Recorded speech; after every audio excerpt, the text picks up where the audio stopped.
This video contains subject matter that may be offensive and disturbing to some people. If you are the type to require a warning throughout a video or show, let this message serve as your warning. This channel discusses the harsh reality of true crime. If this warning is not sufficient for you, consider a different genre and unsubscribe from my channel immediately.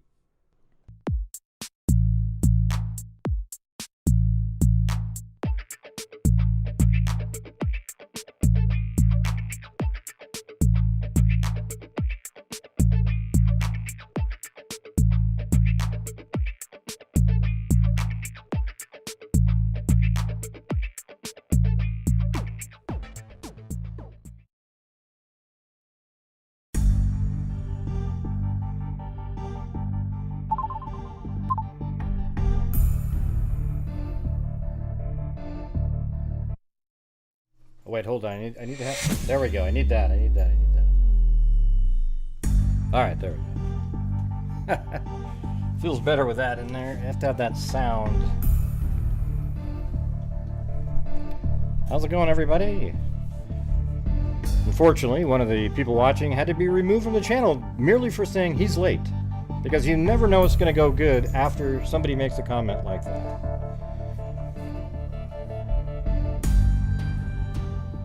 Then I got these lunatics that always, like this guy on Facebook that always tries to communicate with me. Hey, but he's always an ass when he's communicating, always sort of like, you know, throwing out a... And then he said, hey, Gray, where was the video that you made of the height of the bridge guy? And I go, I don't know. I don't know the name of it. Do your own thing. And he goes, you fucking... Blah, blah, blah. That just shows you exactly what kind of person these people are. Probably one of the people languishing on Reddit somewhere. Wouldn't doubt it one bit. Yeah, let's see. What's going on, everybody? I think tonight we'll send in some donations out there. We're mid-month now. You know, and you guys are what allow me to be able to do that, so it's pretty awesome. I know I'm not even supposed to mention that. If you're on Reddit, they'll say, oh, see how he always is. Yeah, it is. That's because that's a huge part of what we do here. Thank you very much. So have any of you guys been watching Tulsa King lately?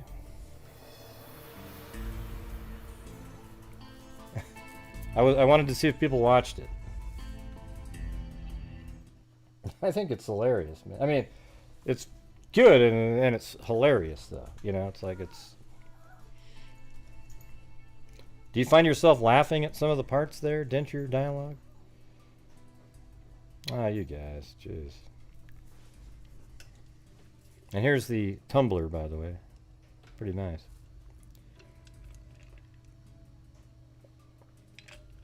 Well, but yeah, that doesn't count if you're watching bits and pieces. It doesn't mean anything. You have to actually watch it.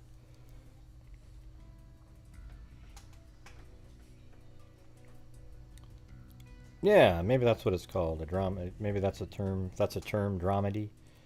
It's like Castle or something, you know. But its own deal. Although it's funnier than Castle. Like I literally laugh out loud a whole bunch of, like often.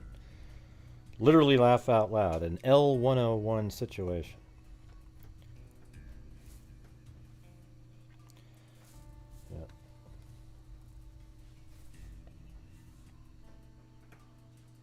Well, what I thought I'd do tonight is go over the, you know, there's a lot of new people. I don't know if they'll be here tonight because I didn't put Idaho 4 or anything in the title, but we're going to go over the, I just want to go over it again because I feel like I'm, you know, it's been a month and a half since we've talked about the Delphi case, and my brain is missing some of the parts. But yeah, this is the same as every other night, you guys, where during the show, you guys send in super chats and PayPals, help support the channel, and thus I am able to send money into various charities, and we've already sent 1,000 this month into RAIN, and tonight I was thinking of sending in some more money to maybe like, maybe Texas Equisearch or something like that. But so far tonight, we're at 0. I know the show just started. Let's see. Missing brain parts. I know how that feels. Yeah. Well, it's just the show's funny though. I think I've watched a little bit of it. I think maybe one of the first episodes and then I forgot about it. But I thought it was pretty good, the one that I watched.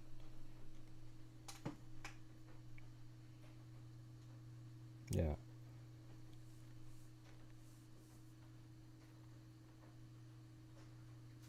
Let's see.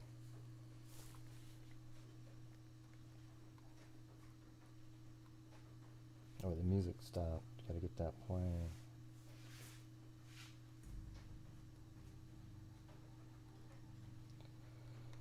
And thanks, Tosh, on PayPal earlier, and then link in the last night's video. A super thanks, Linda Kellums, Keith, 9561. Hey, thank you, Kathy Freidenmaker, and Cheryl Bullock.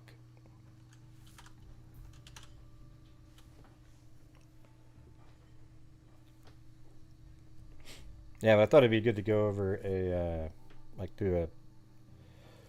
don't know. I always like going over from the beginning all the way through, you know, and then you just sort of, all right, yeah, it all makes sense now.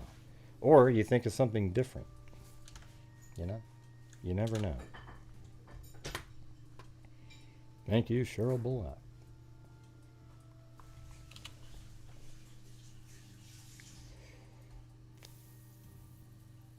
Alright, so what about, maybe right off the bat I'll send some money into, how about we send in $1,000 to Texas EquiSearch? How does that sound?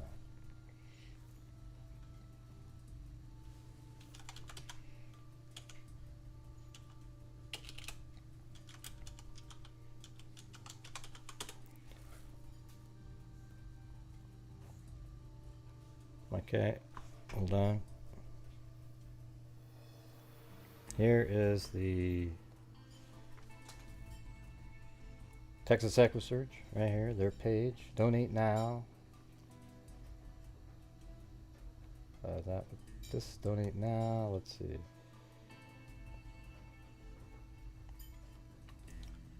Seems different than it used to be. Let's see.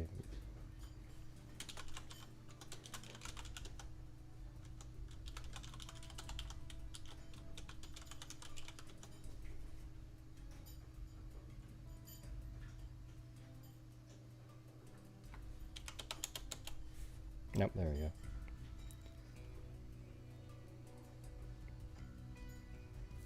I don't want to have any stuff come on the screen. There we go, and you'll get to see it.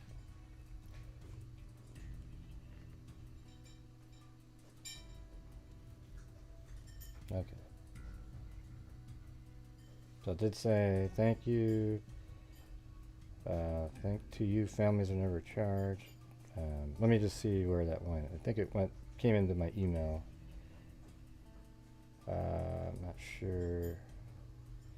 It's not sitting right there. Well, when it comes in, it'll come in. Hold on. There it is, right there. There, finally it came in, right there. You sent $1,000 to Texas EquiSearch, and it's right there. There's the transaction ID and everything. And where's the date? Right there. January 15th, 2023 at 17:58. All right. So it actually happened. You know, on YouTube, you got to prove everything or people go, oh, look at. I mean, you probably should anyways, just so people feel comfortable and safe about it. But let me put these. Thank you to Brenda Ivy, the Mike D Experience, Ray, and Vegas Andrews. And then maybe later in the show we'll do another one. Who knows? And Dr. Edward Moskowitz.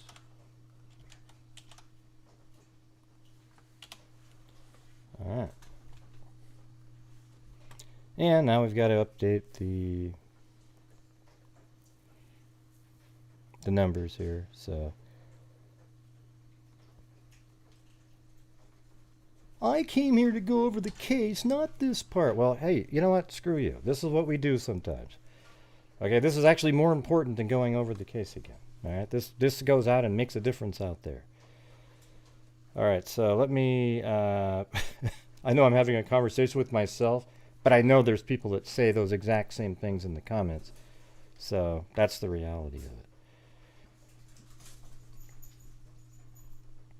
All right, so now we're at, from January 2020, we're at 128,750. We are at the year total of 2,000 now. Oops. 2,000. And then I've just got to update the scrolling number, and that should be good.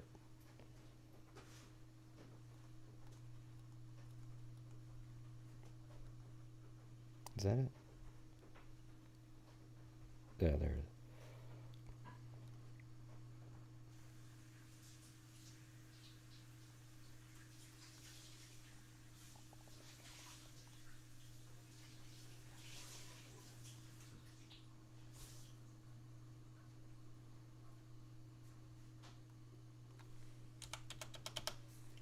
All right, so this year so far we've got 1,000 to Texas Equisearch and 1,000 to Rain.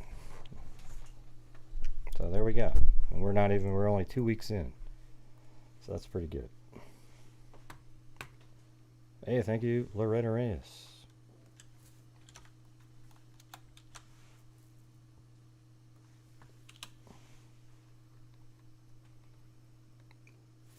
The music keeps stopping here.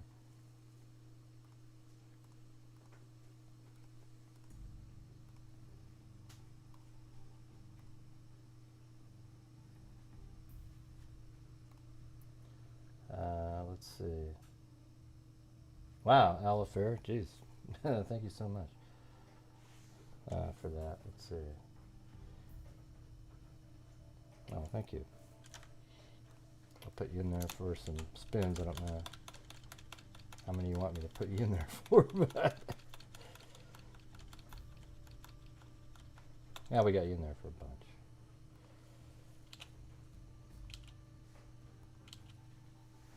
And thank you to that was Posh earlier, and Amanda. I think those were yesterday, Amanda and the other one. Okay.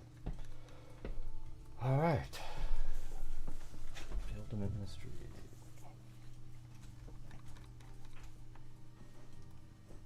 Well, there you go, everybody. That's our, the hard work that goes into the channel, and you guys always helping support the channel at work right there.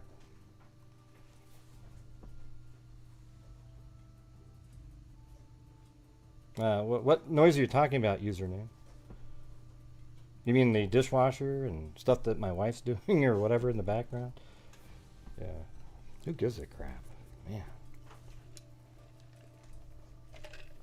It does. So, like, every time, even $1, if you send in $1 sometimes, I mean, that is part of the percentage, right? Like, it doesn't really matter. It's just sort of like an overall number thing, so thank you guys very much. Appreciate it.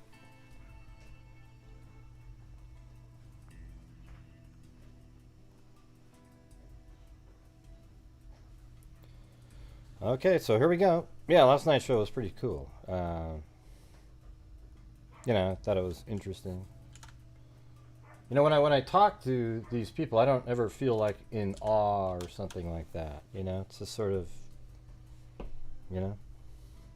like you're just talking to another person that knows the cases and what's going on really well. I mean, they have more expertise in certain areas and so forth, but I don't feel different. It's not intimidating or something like that. I feel like I know the cases, and sometimes I actually feel like I know the cases better than a lot of people. A lot of the people you see on television that are in the interviews, because they I don't know. They got other stuff going on, and they sort of know the bullet points, and then they go on there and talk. So they don't really know the details a lot. He seemed to know the details, so that was good. Like when I was going up into the house, he even knew what room we were looking at and so forth. So, you know, that's a step above the normal people out there already. So.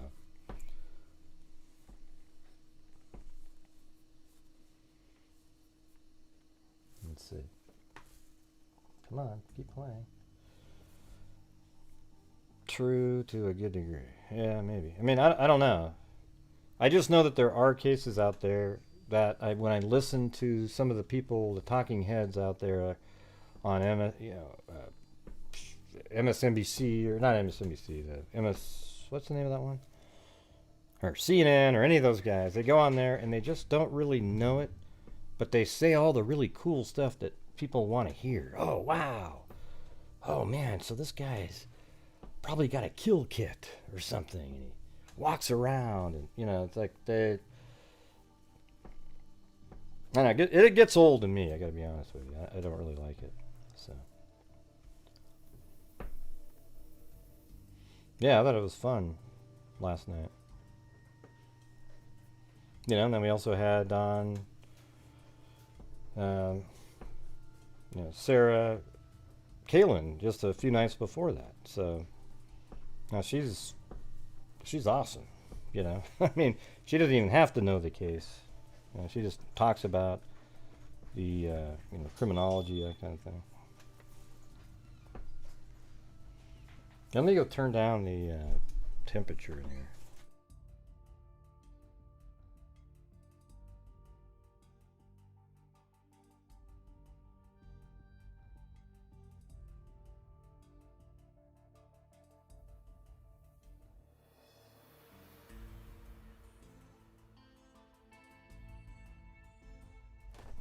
Yeah, it was like 77 degrees. Freaking like I was on the beach. I do have ears. They're right here. Look, they're actual ears. I've shown you my ears many times.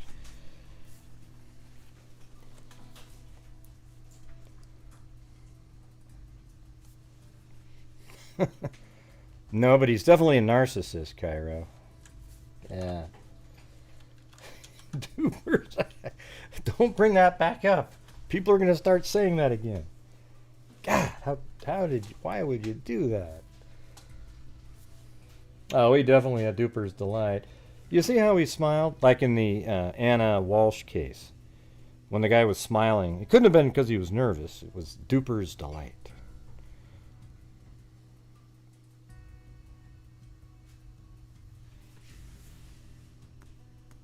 What do you mean you're being gaslit? What do you mean?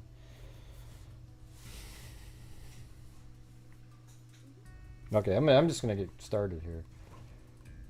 And by the way, I'm making another... I'm going to do the probable cause in the Delphi case better this time. I didn't like my... You know, I just kind of quickly whipped up those animations and everything. And I think it's going to look better the next time around. So, I guess we'll see.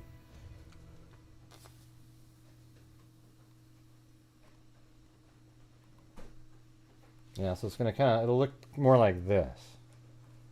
See, I already think that's already better. I mean, just even that's better than what I had. So that would be like the car going there. And it's so small, I'm just using the black to represent it. And, you know, I think this is how he got there. I think he went over that Wilson Bridge over here.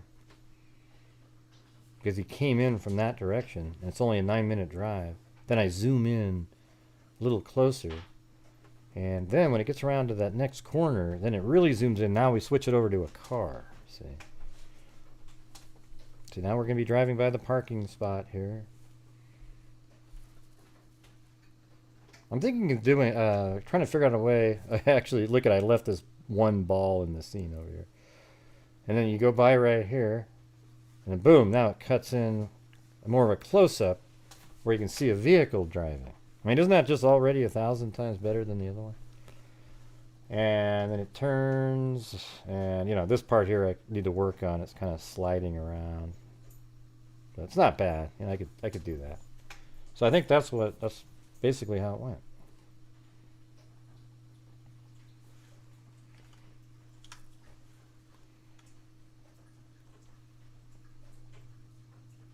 Yeah, I think it's such a cool little look to it. I think I might be able to do this in more cases too, because it's not hard for me, and it's pretty interesting, and it really helps a lot. You know, I mean, he drives around right here, and goes over the Wilson Bridge, and now we're on the home straightaway, driving by the cemetery right now. See? Hey, thank you up there to Cali Gal 3. Very cool.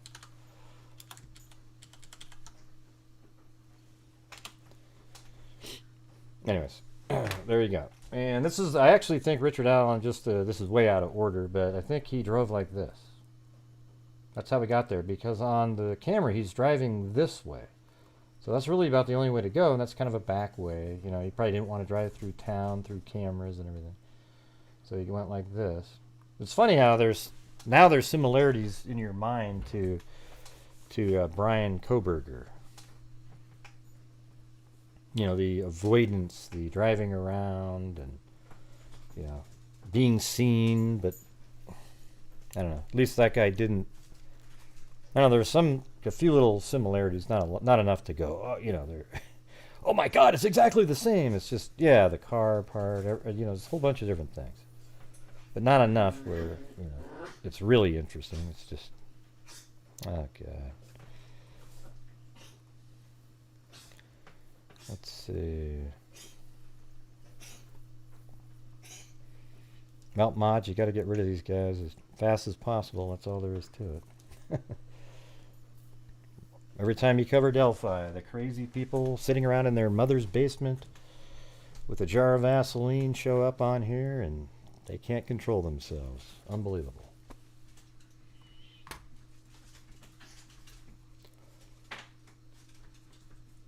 Well, are you guys typing? It seems like it's stopped. Did it freeze the screen? Hello?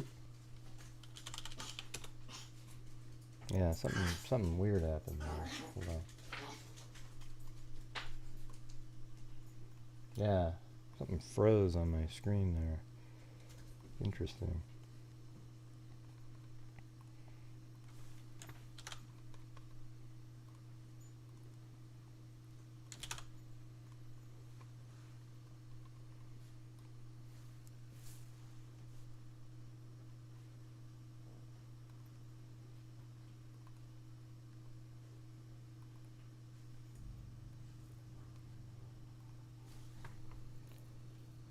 What do you mean, look at? What's the look at for?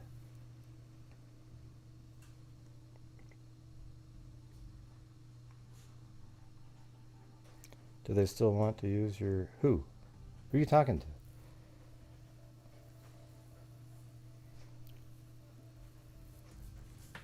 to? No, it was never an animation. It was early on. I made a video on the flow of the crime. And that's when the prosecutor he said, hey, if we arrest this guy, we might hire you to make some graphics for us. But that didn't happen when he was still there.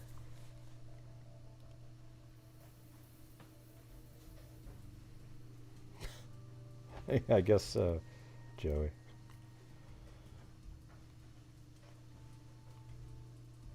Hey, thanks, Jamie. All right, so we're going to go back to... I'm going to zip through some of the... This is mainly for people... I'm hoping there's some of the people from the Idaho 4 or cases where they're not really that familiar with the Delphi case. But either way, I always like to do this every once in a while so that when we don't forget it completely and have to start over again at some point. Because, you wait a year. I mean, I can still work through it, but it's just I like to have it fresh in my mind, different things. So here we go. Guess I'll turn them all back on. Here we go. Yeah, these are all the different things over the years. Here you can't see yet, but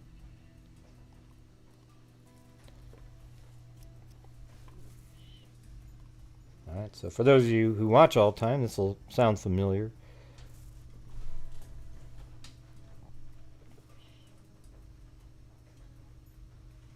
Yeah. So this is where Becky and Mike Patty live. They're the grandparents, or Mike's a step grandparent, and Becky's the grandparent of Libby and Kelsey, and they both had custody, though, Mike and Becky, of Libby and Kelsey because the courts deemed that their parents were unfit at the time. All right, and Derek, though, the biological father, I think lived at the house also.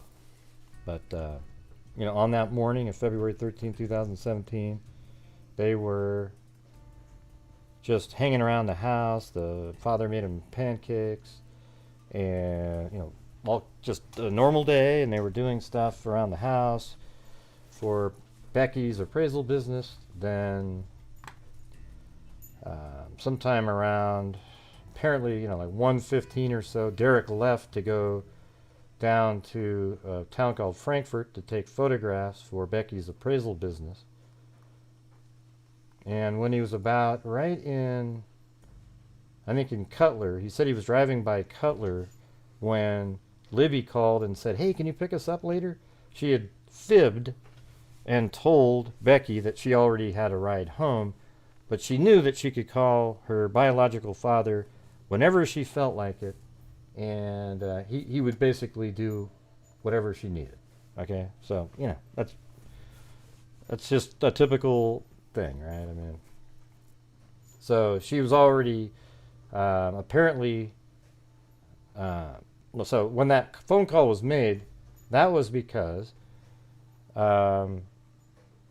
Libby and Abby were at home, and they decided, hey, let's go to the bridge after Kelsey said she was going to get a ride to her, go over to her boyfriend's house before her work. And I think she worked at the time at maybe Dairy Queen or something like that. So Kelsey's leaving. They go, hey, can we get a ride? Well, you can go as long as you get a ride back. So they got in the car and they started driving. Then they called Derek. So I bet you Derek, though, left now. It's probably more closer to almost 1:25 or so. Because they started driving. They went just on this route right here. First this blue part, then green. This is how Kelsey drove them there. Then around down like this, past the cell tower that's right here, Ron Logan's property, then down the street right here to this parking area right across from the Mears farm, or their house right here, right? So they parked the car right here. Then, I'm going to just go how we thought it was going on before, okay? So I always thought she got dropped off. They both got dropped off, Abby and Libby. They walk over here, and then there was probably some creepy guy standing around. I always thought it was a serial killer-like person there, okay? Just some monster waiting, hunting for people, and they just happened to be the ones that fell into their trap. That was the original thoughts that I had, because law enforcement had ruled out, they had told everybody, including the family, that social media did not play a role in the case, okay? That's what they said. So the girls get here, and they walk down, they get onto the bridge. Let me see if I can remember where to turn this off again. Is it that one? Yes, thank you. They start walking across the bridge. Then at, let's see, probably like 2:04, there's a shot of the entire length of the bridge. And I guess it's probably better if I just showed the animation. That way, I don't have to explain it. So they're walking across that bridge that you're looking at right there. Libby crouches down, takes a photo, because you can tell the camera is really low. I guess she could have just held it low. But Abby's behind her, and if you look in there, there's nobody in front of him up there, right? There's not a soul in front of him. Then they walk a little bit further to this platform that you see over here. And then Libby gets on the platform and then takes a picture of Abby on the bridge. And that's the last known photograph that we have of any of them. The video does show Abby too. I don't think Libby shows up again in any photographs. But there's Abby just walking on the bridge. She's heading across. And if you look behind there isn't a soul back there either. So you might think that the person's hiding way back there. There's other people that think the killer was on the other side of the bridge, and I don't agree with that whatsoever. Thanks, Eugenie.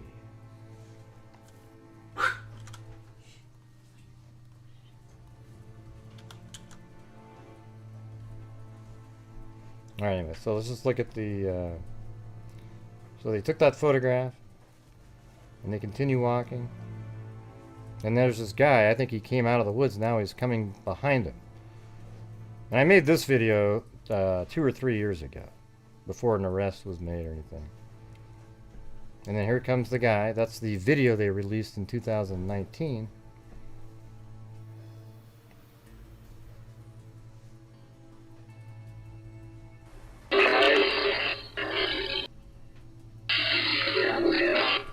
It says, guys, down the hill. My version on here is better on the, hold on.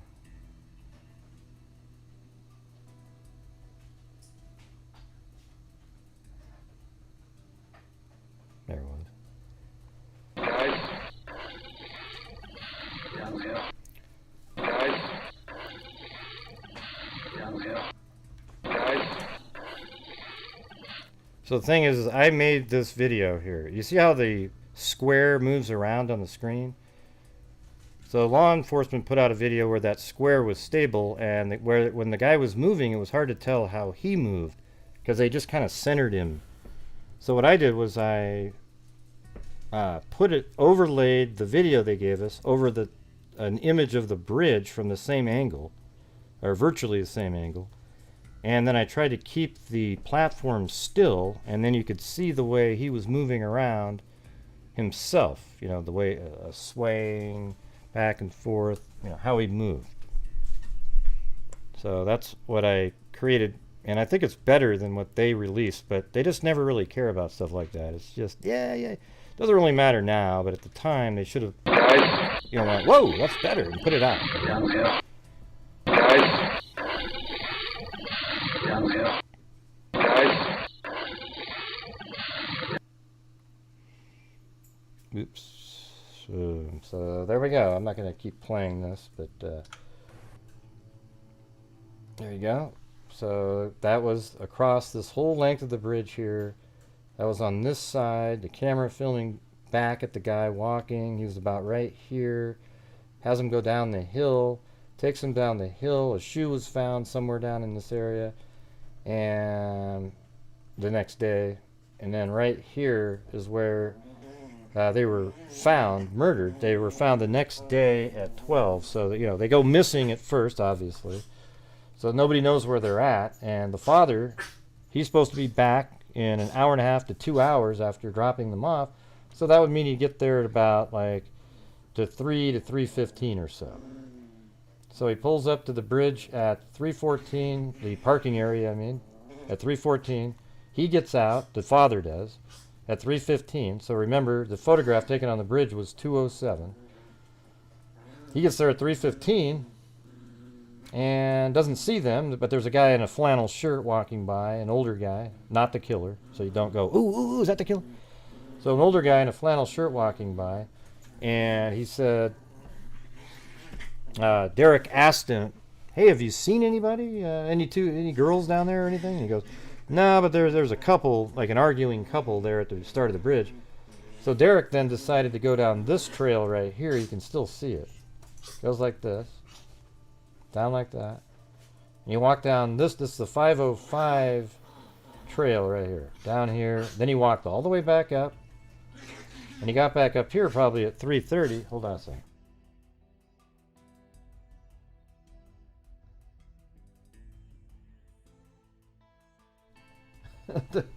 Man, they're just, seems like every time I do a show, they. All right, give me. This is the one right here. Making the noise.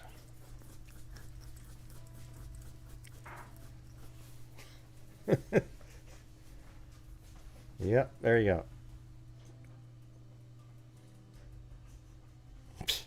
go. Oh yeah.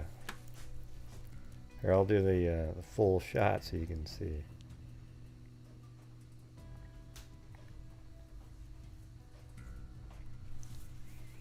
There we go. I mean, that is kind of like one of the cutest dogs you'll ever see. What?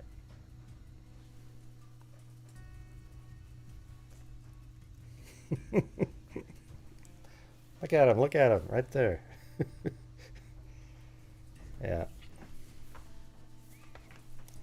Yeah, so anyways, you gotta be a little quieter, okay? I'll bring in the room with me. Alright. Alright. Yeah. Well, Blue's the co-host, but he's the one that's battling over there.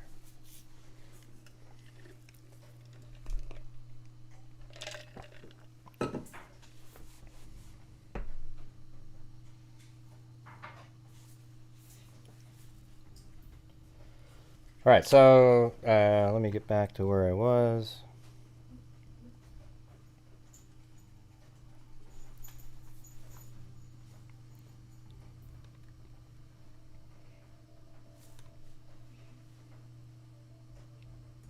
Hey, Jamie, thank you.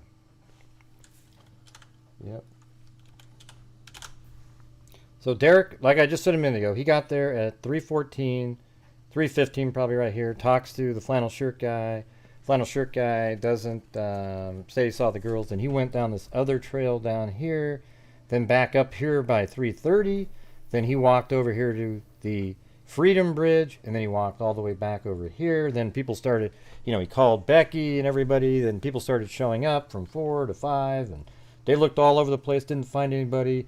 Law enforcement searchers were out there throughout the night. I mean, most of the night they were up there till midnight, and then law enforcement was sent home, but family members and people stayed out there, and they didn't find anything because the next morning, though, at 12:15, Abby and Libby were found right over here, and people go, well, how come they didn't find them that night? Well, the thing is because there was pictures of them walking across the bridge over here. Why would they cross the creek? I mean, why would you be over here looking? You would be looking all around these areas, right? There's a little tiny creek here. Like, you'd easily just jump over that one.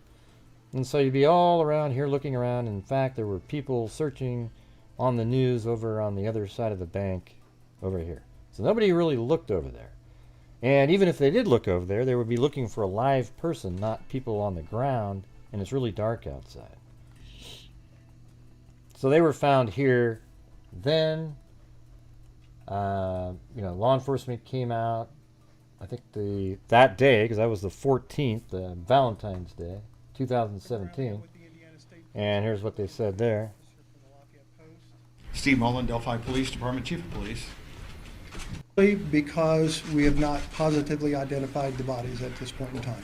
You have people still searching the woods and creeks and fields. There's still people out looking, but it has been scaled back. Yeah, because they know that they found him. So they do, in this press conference, this is Tobe Lesenby, I think this is Riley, I don't know who this guy is. Time. We've got the Indiana State Police is assisting the Carroll County Sheriff's Department and the Delphi City Police Department in the investigation here. We also have the FBI Crime Scene Investigation Group here out of Indianapolis. And one thing the family asked us to do is to thank all the communities around Delphi. Right, well, the reason they're thanking people is, it's weird how they never just come out and say, yes, it's them. I mean, family was told they're thanking people you know, but these guys say, well, we haven't confirmed it yet. And the people here in Delphi for assisting in attempting to locate these, the two young children that were missing earlier. They just Conclusions about what they should feel and shouldn't feel. Our people are very smart. We have a very good community. So anyways, that's the press conference where they were announcing it. There was more of an impromptu one also, right? Then there was this major press conference on the 22nd of, hold on. Yeah, 22nd. There we go. This is the one with Robert Ives, Good morning. Lesenby. On behalf Hokum. of Sheriff Tove Lisenby of the Carroll County Sheriff's Department, who is the lead agency. I'm just going to skip forward to like when Carter's talking. Because this is a classic example. Like he's got like an iconic line in this speech. Words tend to escape during these periods of times, and I've only had a couple of other situations in my lifetime. I'm able to stand before you and say that. Why Libby? Why Abby? Why Delphi? Why Carroll County? I don't know, Melanie. Have you even been following the case at all? Your attitude just sucks half the time. Why the region? Why the state? And why even in the nation? I say that Yeah. because this is a classic example and a clear example that evil lives amongst us. To the family, to the community. But yes, after we find out later on, it does suck that they didn't do something earlier. But without that little piece of information, you can see why it took a long time. The region, the state. As a leader of the Indiana State Police, I say I am so very sorry. I doubt it, Melanie. Resources. It's unlikely that any of you will ever see, nor will we ever see or experience again, the level of resources that are attached. Yeah, so they immediately got the FBI in here. This is Sergeant Jerry Holman right here. And likely will need He's pretty much like the main guy the whole time. Let's see. Then here's the FBI. Our FBI headquarters to our Deputy Assistant Director, and as the Superintendent mentioned, this has been briefed to the FBI Director on 2 occasions. So whatever resource that the FBI has available, whether it's here in the state of Indiana or nationally, we have brought those resources, and we will continue to do so. We were committed to working around the clock, as we have been over the last 9 days, and will continue to do so until this case is solved.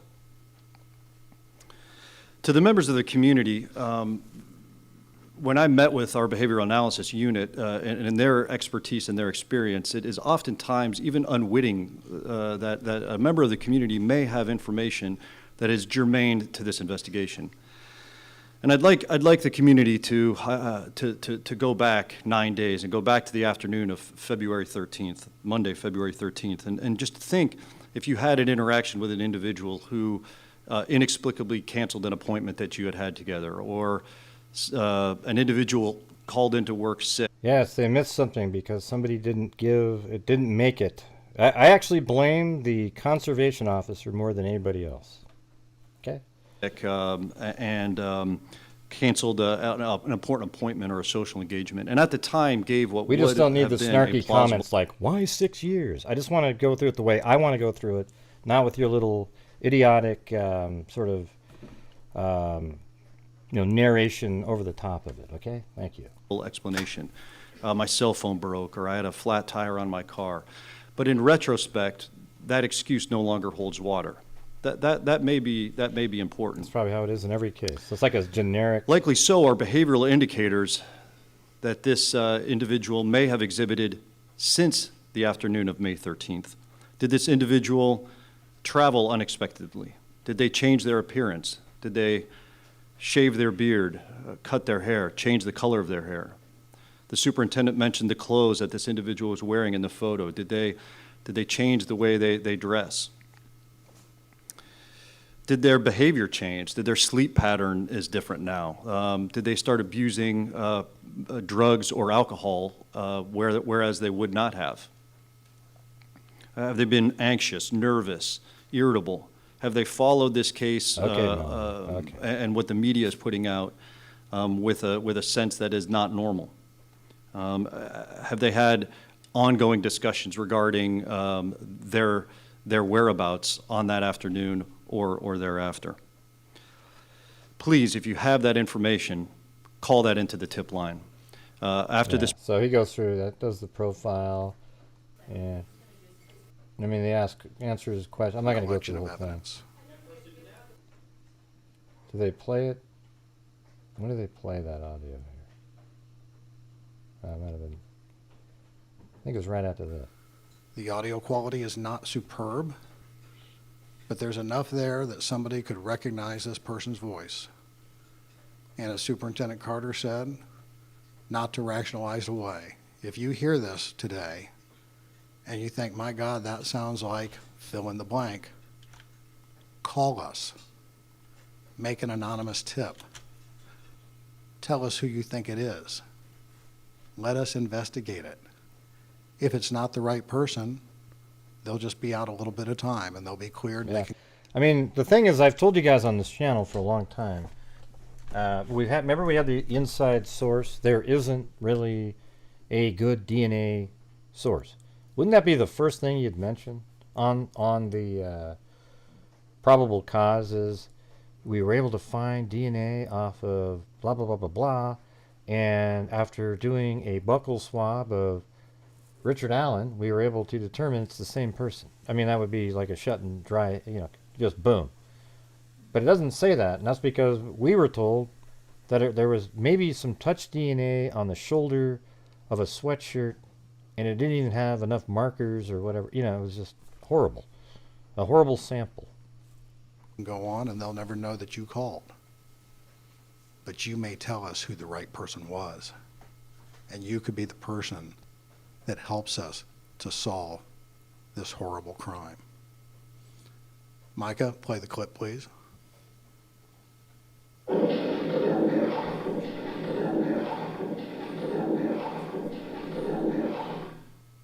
That's all they released back then.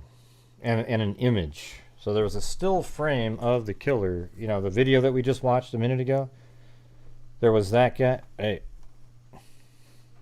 5 brain cells, 4 aren't working. There you go. There you go. Hey, Gummo, why do you have Grady Judd up there, by the way?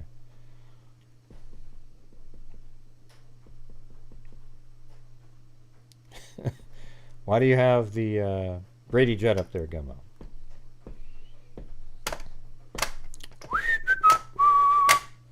Trying to figure out where that fit into what we were talking about.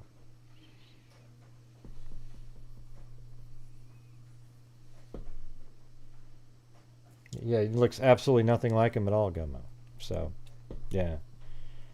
Wow, that's wild. I mean, there isn't one similarity whatsoever other than they wear glasses. You've got to work on your, play it one more time? Your visual acuity. It's terrible.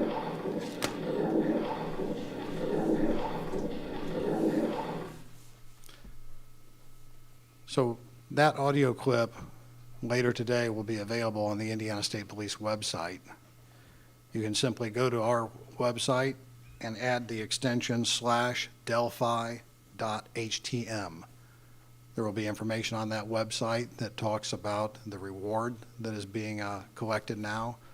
Sergeant Slocum will talk more about that, the amount of money that's been raised towards solving this case.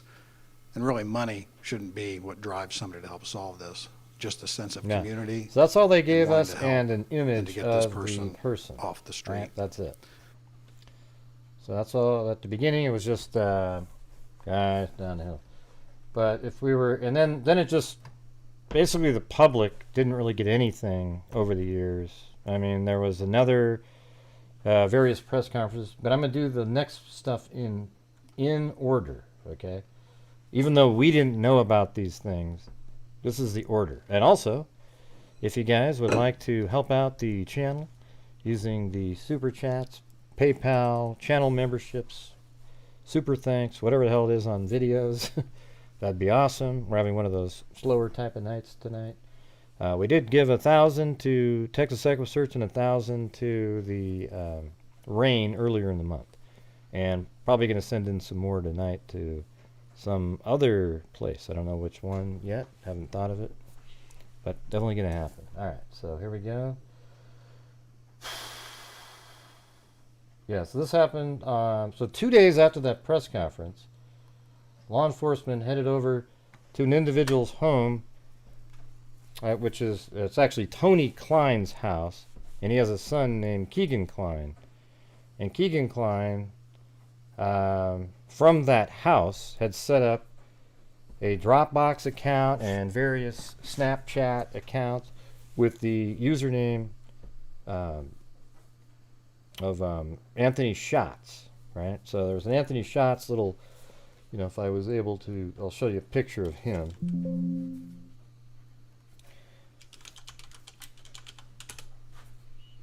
And keep in mind, like law enforcement, so this is Anthony Shots, this guy right here. Okay? This is Kegan Kline, the person using this picture right here to basically, it was a catfishing account. So, if you look at this right here, it says the undersigned said February 25th, 2017, the Indiana State Police and the FBI executed a search warrant at Tony Kline's residence while working ISP case Abby and Libby. The FBI sent information to the ISP Cybercrimes Unit that an adult male was soliciting female juveniles using the social media platform Snapchat and Instagram. The adult male was using the username Anthony Shots.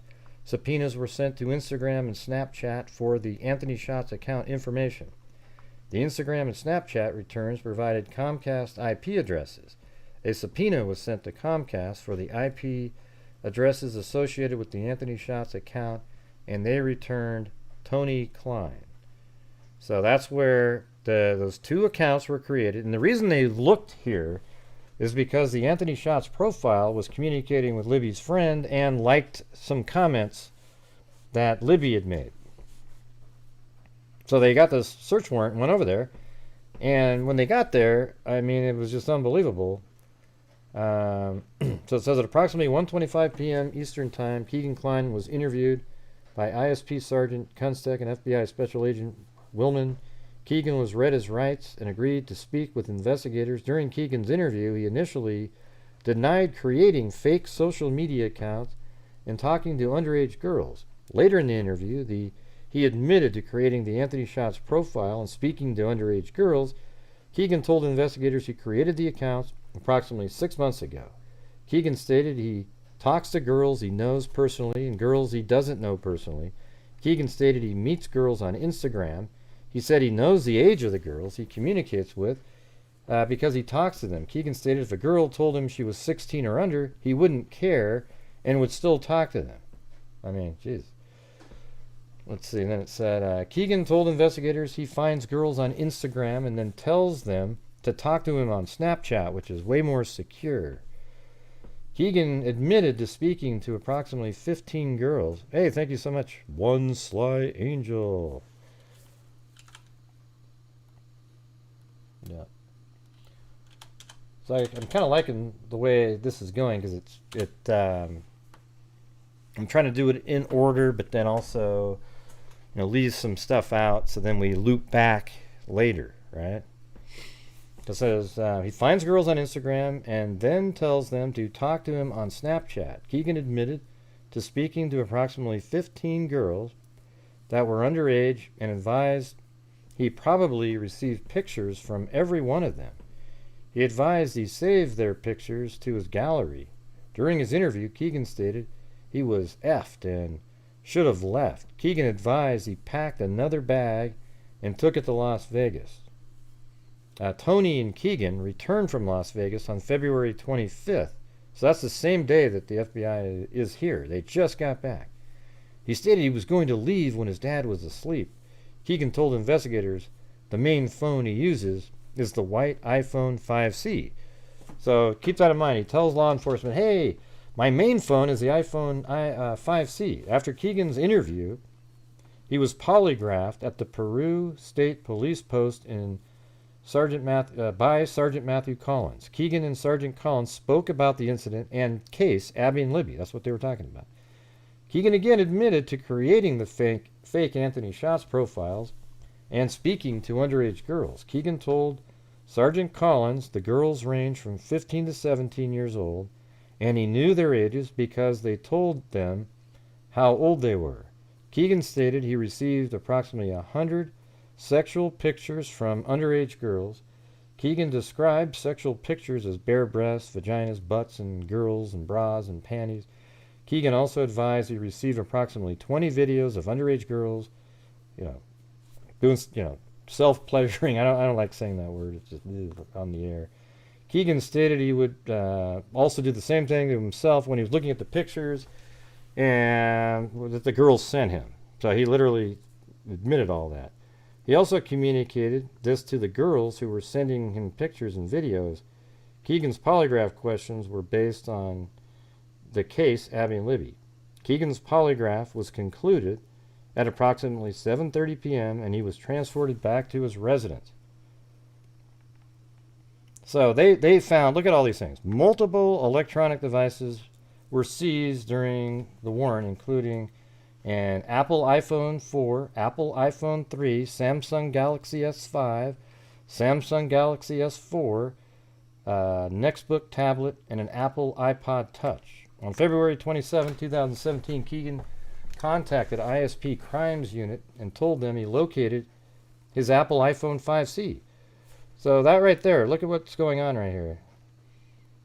Keegan doesn't hand him his iPhone 5C on the day of the polygraph when they went to the house, and that's the phone he was using during the time of the murders of Abby and Libby. He literally just hid it somewhere, didn't mention it.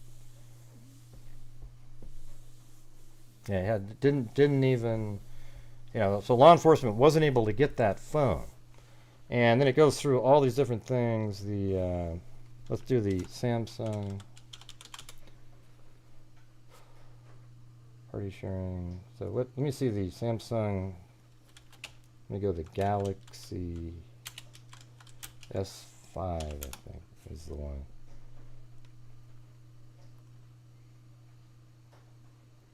Samsung Celebrite.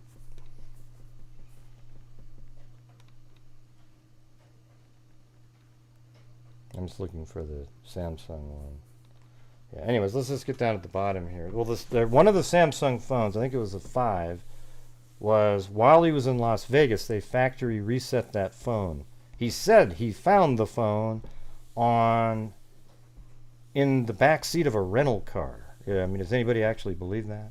That he found the Samsung phone in the back seat of a rental car and then he factory reset it?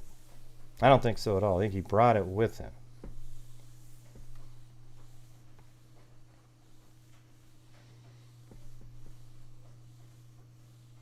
So this part down here is really important to know about.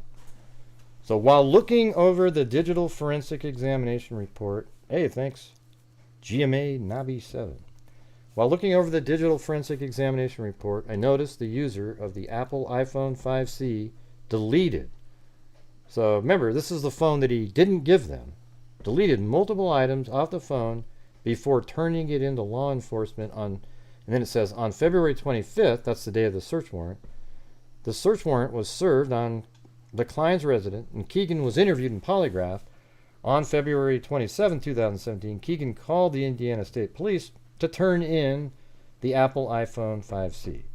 On February 25th, 2017, at approximately 7:30 p.m., Keegan's polygraph was concluded and he was transported back to his residence. The digital forensic examination report shows at 9:19, so less than 2 hours after he got home, the user of the iPhone 5C started uninstalling and delete apps from the phone. So that's either Keegan or his father. At approximately 9:19 p.m., the user uninstalled and deleted Snapchat. At approximately 10:14 p.m., he uninstalled and deleted Instagram. The next day, at 1:12 p.m., the user uninstalled and deleted Meet Me from the phone. The user put Snapchat back on the device on the 27th At approximately 1:28 p.m., the user again uninstalled and deleted it. So he was trying to install, delete, uninstall to write over any of the files that were associated with those apps. So then he says, Keegan admitted to using these applications to chat with underage girls. The evidence contained in those applications were destroyed when the user deleted them from the device. And guess what? So he used that phone, you know, like that's the phone he was using during the time of the murders. And that's all we know for now reading this document, okay?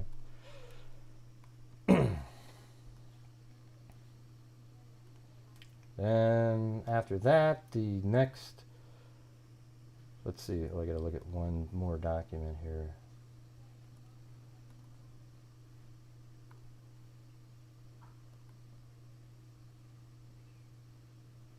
Okay, so then there was another press conference. This is actually just one of the Indiana State Police. Riley, the PIO's up there, and person's caught and held accountable and given. I don't really think, I'm not even going to go over this. He's just talking about the case. There's nothing incredible in that. Then 2 days after that, on March 9th. Thank you, Tobe. I wrote down some stuff so I wouldn't forget what we'd like to communicate. My family put this together. So this is Mike Patty. Obviously, my name's Mike Patty. This is my wife, Becky. Both like to thank you for showing up here today. And legal guardian. I'd like to read a statement. I got to put my glasses on for this. So show my age a little bit. This is a statement from Abby's family. Abby and Libby loved each other. Throughout this tragedy, we have honored their memory by caring for and respecting each other.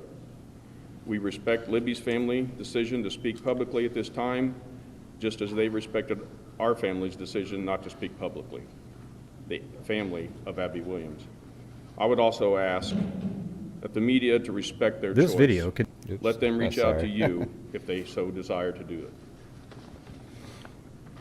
A little over 3 weeks ago, February 13th, our girls went missing.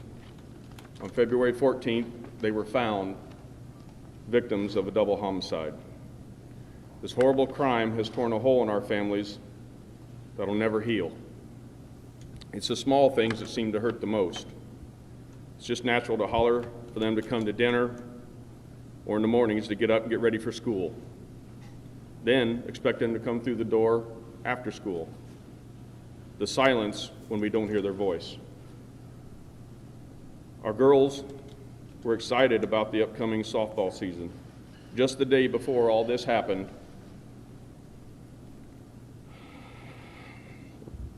they had their equipment out playing catch, working on their batting in the backyard, going to the ball field with Anna to hone their skills for the upcoming season. But they'll never get to play a single inning again. There are too many ways to count how our lives will forever be impacted to share here today. I imagine most people listening that have raised or are raising children know how kids can be. A phrase that was jokingly attached to Libby and our family, from asking her to pick up her shoes, her school backpack, her coat, her first reply would almost always be, "I will, in a minute." We joked with her about this all the time. I believe if she were able to speak, she would ask people, please give her the 1 minute she always asked for, to really study the picture and listen to the audio clip. Someone out there knows this person or persons. He's someone's neighbor, coworker, family member, friend, husband, or acquaintance. If and when any new information is released by law enforcement, please take another minute from your day to review. I'm going to move it forward. And study the picture and confident that together.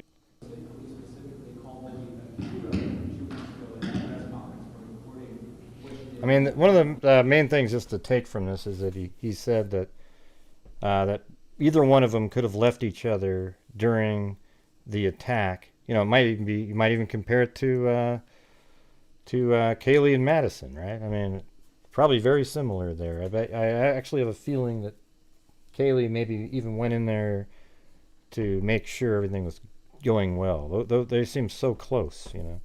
So he says that they wouldn't have left each other here, and that both of them are heroes, right? So that's kind of the main takeaway from this. Is on March 9th, not even a month after the murders.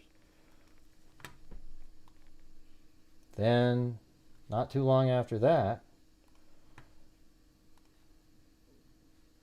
we have, let's see, where is it? Yeah, now this is something, you know, we didn't know about till recently, but this what did happen on March 17th, 2017, only a month and 4 days afterwards. And this is the, you know, this Ron Logan document. Now, I don't really give a crap about the Ron Logan information, okay? The only information that's even interesting in here is on February 13, 2017, at approximately 1 p.m., juvenile victims Abby and Libby were taken to the Monon High Bridge Trail located in Delphi, Indiana. Libby and Abby were walking the trail in the area of County Road 300 North and 575 West near, and they give a latitude, longitude, approximately 2:13 p.m., which was the time of the last contact with Liberty German and Abigail Williams by cellular device. The victims were to be picked up by a family member. They have these specific times, but that's not how it really was. It was an hour and a half to 2 hours, and 3:15 to 3:30 was a general time, somewhere around in there. The victims were to be picked up by the family member at 3 p.m., and it wasn't 1 o'clock, by the way, over here. See, they were just using what somebody's memory had at the time. It wasn't 1 o'clock. In fact, it's really much closer to 2 o'clock when they were dropped off. The victims were to be picked up by a family member at 3 p.m., and the victims never met with the family member. Approximately 5:30 p.m. was the last successful ping of the phone by an AT&T. The victims, Libby and Abby, were located deceased February 14th, 2017 at 12:17, again at that same latitude and longitude. The suspect was developed of a white male wearing a blue jacket with a heavy physical build, wearing a cap. See, I think they were erred when I never thought he was a heavy set person. I thought there was something under his jacket that was bulging. I didn't think he was ever did any of you, I mean, when you look at that person, I think they're wording it in this document in a way to imply again to Ron Logan. Because I never saw that guy and said, wow, he's this heavy set person. He looks like a guy that was sort of skinny legs, not the biggest legs in the world, but sort of just regular legs, and that he had sort of something underneath the jacket. I don't know why they would say heavy set, I mean. I don't see that at all. Yeah, I don't even see chunky, Never thought of him as, never saw that picture once and thought, wow, he's this big, fat, heavy set person. Not one time. And that's not what and in fact, he isn't. I mean, you can go back in time and listen. I don't think he's big at all. Look at it. He's got the shoulders there, and then his legs are down there, and, the pants are a little bit loose on him, and then there's just something under the jacket.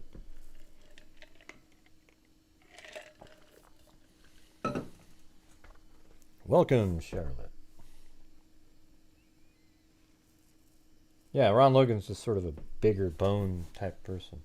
But it's not Ron Logan, okay? So we're not Ron Logan people. If you believe it's Ron Logan, there's something wrong with your brain, okay? It isn't Ron Logan on the bridge.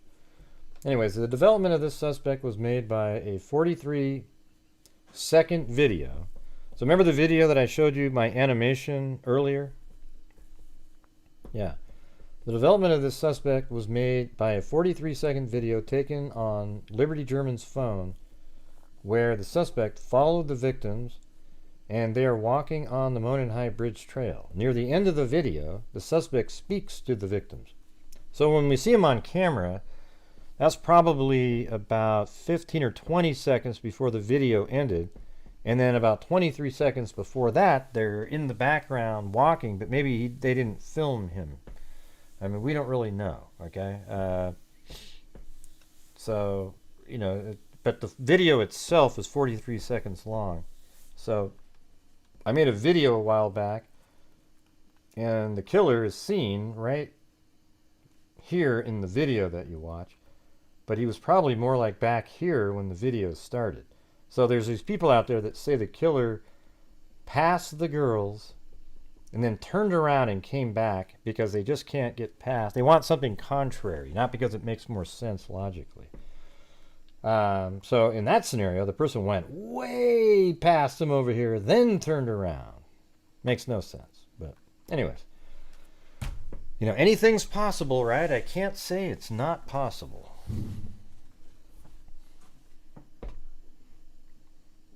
Man, I'm going to have to toss myself in prison here in a minute. Because I've been so mean already. A couple times.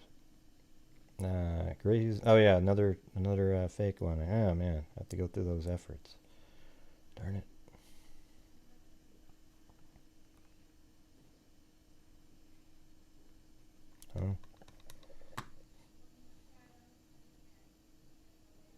The dad was in park same time.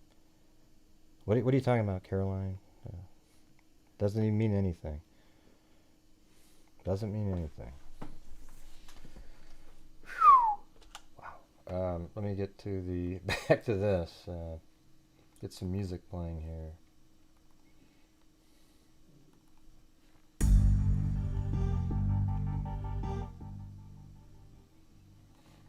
Okay, so the video was 43 seconds long, taken by Liberty German's phone, where the suspect follows the victims.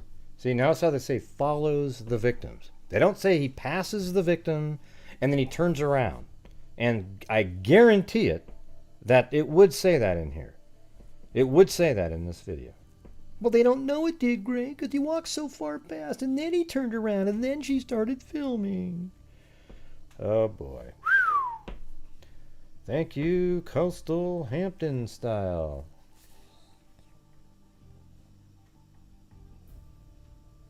Yeah, I'm sure Melanie would throw me in prison.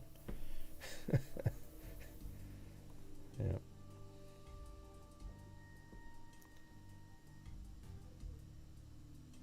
I'm not sure what you're talking about, Jenna. Yeah, it's YouTube revenue. Yeah. But what does that have to do with the show, Jenna? Are you one of the trolls from Reddit? Just curious. Yeah.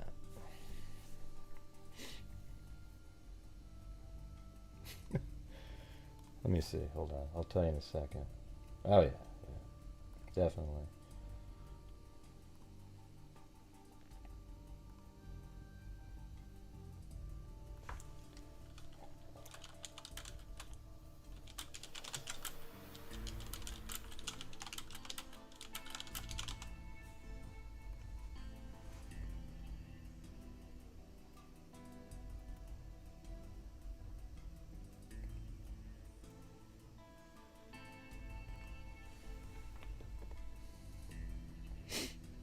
Thank you, Amber Maiden.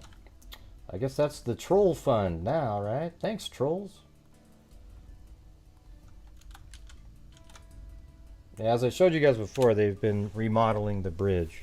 For some reason that's new to people, but they put some... I think you can walk out to a certain platform, and then it ends. You can't really... You can climb the fence if you wanted to, but...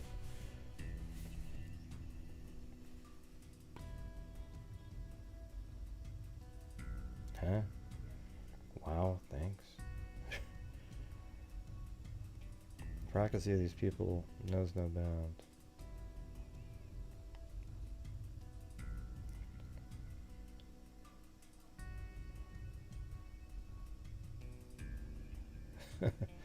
Yeah. Oh well.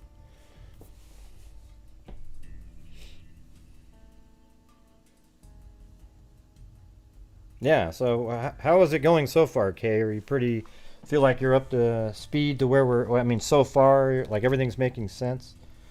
So this is the Ron Logan document here. Again, remember in the beginning when I was telling you, here's Ron Logan's property. He lives on the property here, and law enforcement really wanted to check his property, so they kind of worded this document in a way so they could search his property with really vague terms. It was kind of embarrassing, really.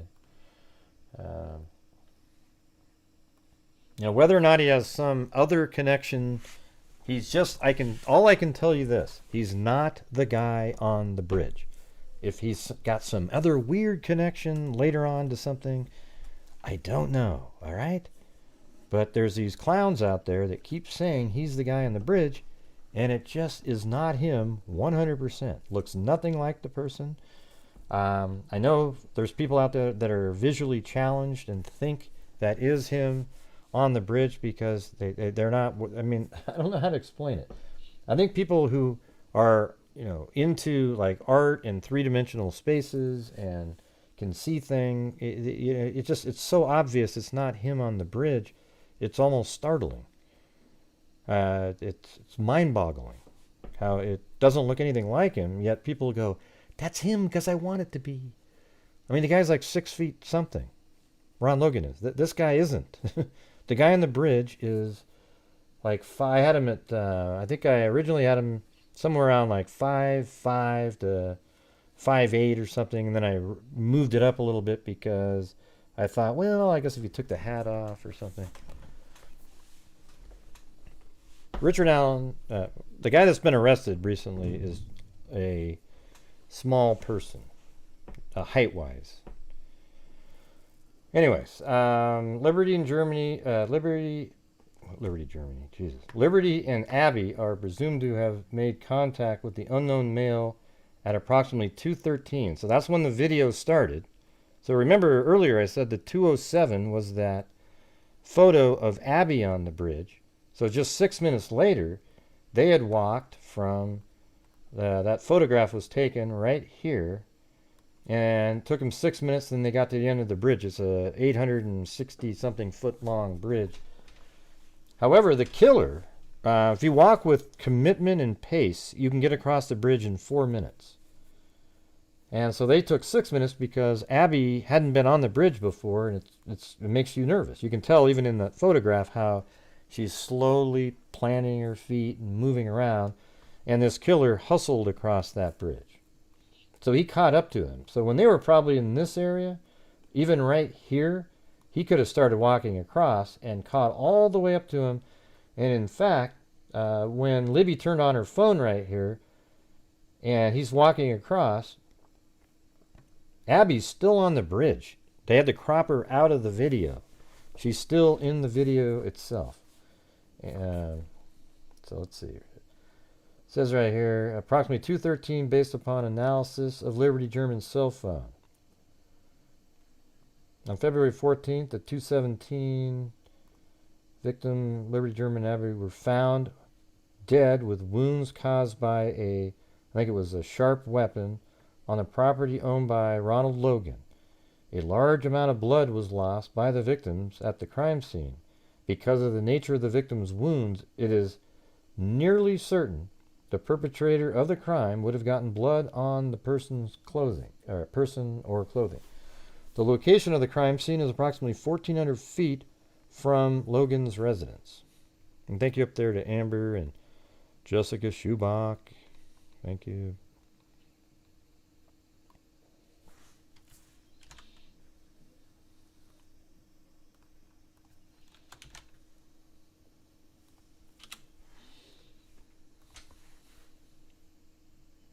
Yeah, and Ron Logan's 77 years old at the time.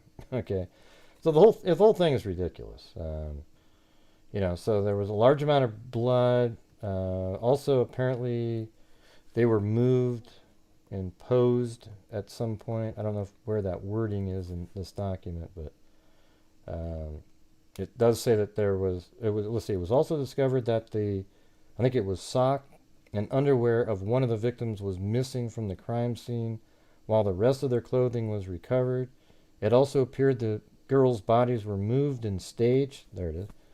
Based upon my training and experience, it is common for perpetrators of this type of crime to take a souvenir or in some fashion memorialize the crime scene, whether by photos, electronic or digital methods that are then downloaded onto computers, storage devices, tablets, phone, iPad devices, or other electronic devices.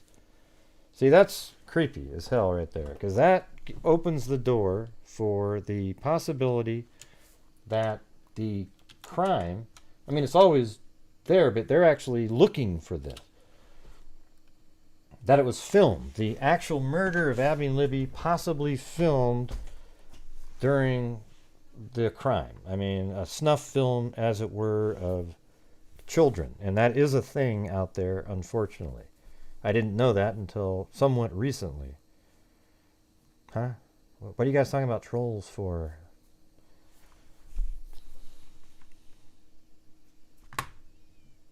I don't get it. I don't get it.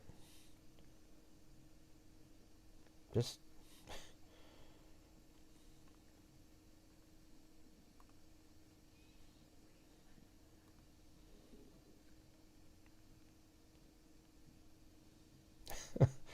Great. On Reddit, you run a puppy mill and gamble on dog fighting.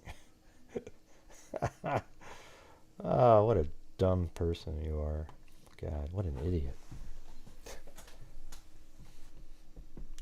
Listen, here's the truth right here. I'm going to read what this person wrote, okay? And then I'll follow up with what I want to say. So this idiot named Jenny Lawson said, "Gray, it says on Reddit that you run a puppy mill and gamble on dog fighting. That's not real, right? I want to ensure my donation actually lands where it's intended and not in your pocket." Yeah, well, let me just say this. If you believe something like that, I haven't seen that one, but if you believe something like that, I don't ever want you to send me a nickel. And the reason is you need to send it and spend the money on your mental health. Because that means you're really stupid and you need to get help. Maybe even go to college or, save it up for classes to learn reasoning skills of some sort, because it just points out that you are an absolute lunatic. All right? Wow, unbelievable. Almost scary, in fact. Puppy mills. And yes, here's what I'm going to say. If you want to send money directly to charities, I recommend doing that if you want the biggest bang for your buck. My channel isn't a charity.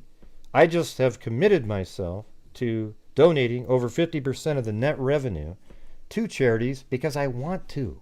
Okay? That's what we do here. We do cool shit. I'm sorry that none of the other channels do cool shit. They just sit there blabbing around, coming up with bullshit information to get sensationalism, views, and subs, and revenue from those. Okay? I'm not going to be doing that here. I'm going to just cover cases, and I'm going over this one again tonight because there's a lot of new people that really don't know this case at all, and it's pretty freaking nuts, this one. So I think people will be interested in it. I'm just trying to work through it. Would that be okay? All right. Well, I'm gonna throw the troll. I don't know if I got to throw myself in prison or what, but we got to get tonight going here because the trolls they're coming in here, but we're not doing the combating of the trolls.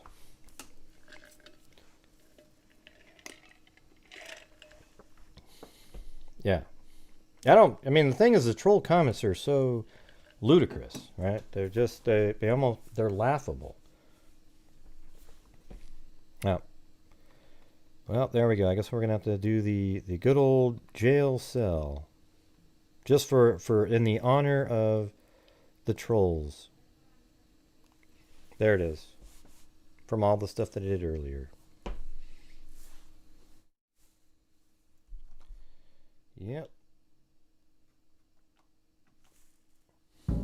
We're not going to get to the next part now until we get the hell out of here.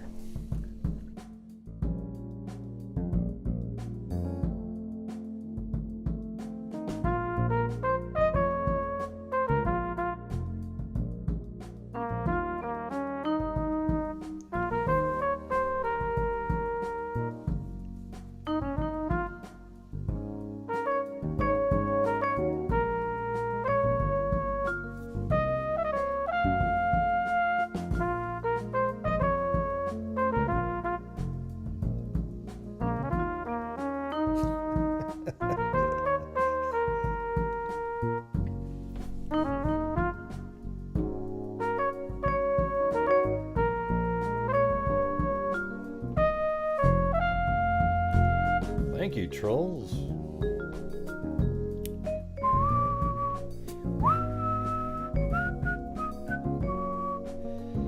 Well, let me know and give me a call when I get bailed out of jail. I'm gonna go do something else. Oh, there we go. Maybe something there. Josh, the Posh 63. Hey, Gray, here's a puppy mills. Yeah, I get those cute dogs like Chloe. It's awesome. Purple cottage. God, that's hard to say. Purple cottage cat. Purple. Say purple cottage crafts 3 times fast. There's no way. Seriously, try to say purple cottage craft. Purple cottage. I can't even do the second one. I can, Gray. Underscore basic generous colon underscore basic scream. Thank you, Persephone's pomegranate. Yeah, try to do say purple cottage crafts quickly. Commissary money lol. No way. Hey, thank you guys. Dun, dun, dun, dun. Vegas Andrews, Holly Rose, Kay Me, and Melanie. Trolls can scram. Trolls can scram. Yeah. Come on, were any of you able to say it? Really what, nonstop mom? Really what? Really? What does really mean? Like just really. Type in a question mark or a full sentence, something we can read and understand what that means. What is nonstop? You mean the troll comments? Is that what you're talking about? You need to get home to feed those puppies.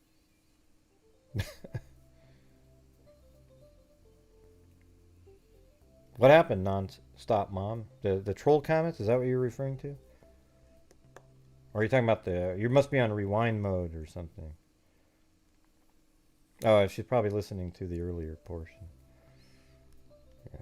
That's one of the things that's not good about rewind mode. Thank you, Snarky Cinderella. Bail money. And Bail Bucks by Ray Ray. Kathleen Canick. No relation to Richard the Mechanic Canick, but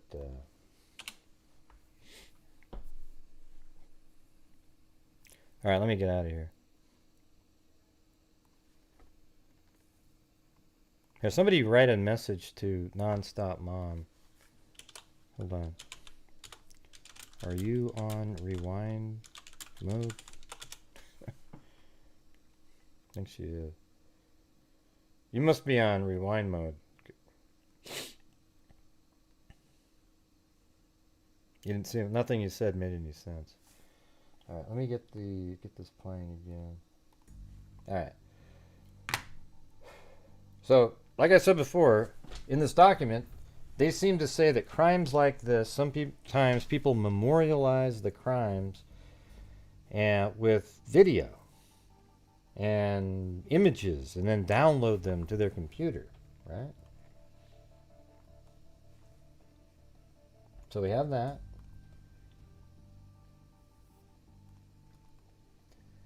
Then in 2017 in July, law enforcement came out with this interview here, and she does say she in here. See, here's what I think he's conflating two different things. The sketch they released that they released first, was made almost solely after watching the video. The second sketch was based off of eyewitness and a female that had a better description of what he looked like. And he does say like she in here regarding the one that was created by watching the video, but I think it's because at that time they already had the description made by somebody else, but they put this one out first. We want the original photo that was first. Yeah, so basically we don't need to listen to it, but they let's see. I'm not sure why, but in this video it doesn't really show up at the, if I was going to say Delphi sketch. Thank you. Thank you. This is the first one that they released right here. Look just like this guy. Then in 2019, they released one that looked like this. You know, Tom Cruise versus Hobo Joe. Yeah. Hey, thanks, Capocino. Capocino. Good morning. Yeah, there you go. So there was that. And then on February 13th, 2019, there was a press conference.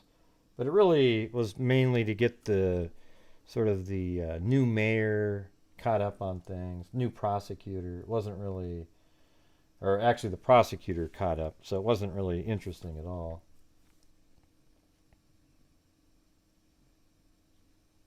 It doesn't say Pokemon. And thanks everybody up there for bailing me out of prison there. You inspire people that you don't even understand, and you don't even understand why.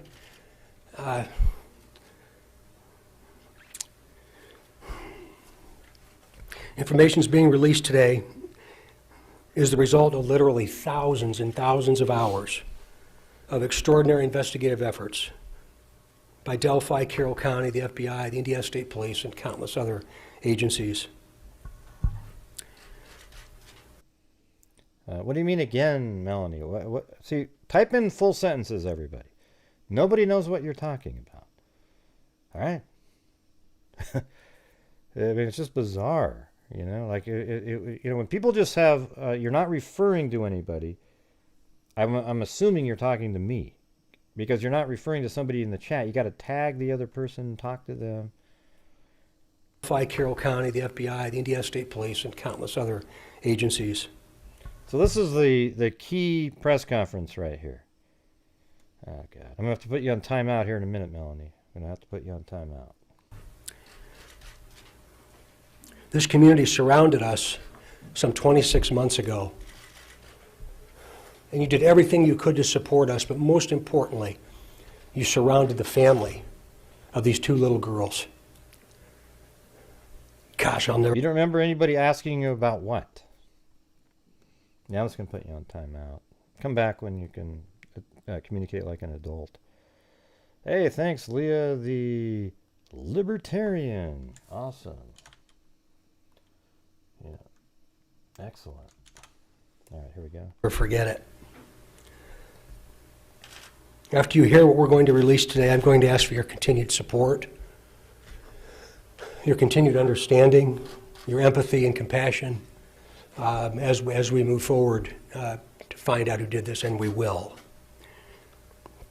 We're seeking the public's help to identify the driver of a vehicle that was parked at the old CPS DCS welfare building in the city of Delphi that was abandoned on the east side of County Road 300 North next to the Hoosier Heartland Highway between the hours of noon to 5 on February 14th, 2017.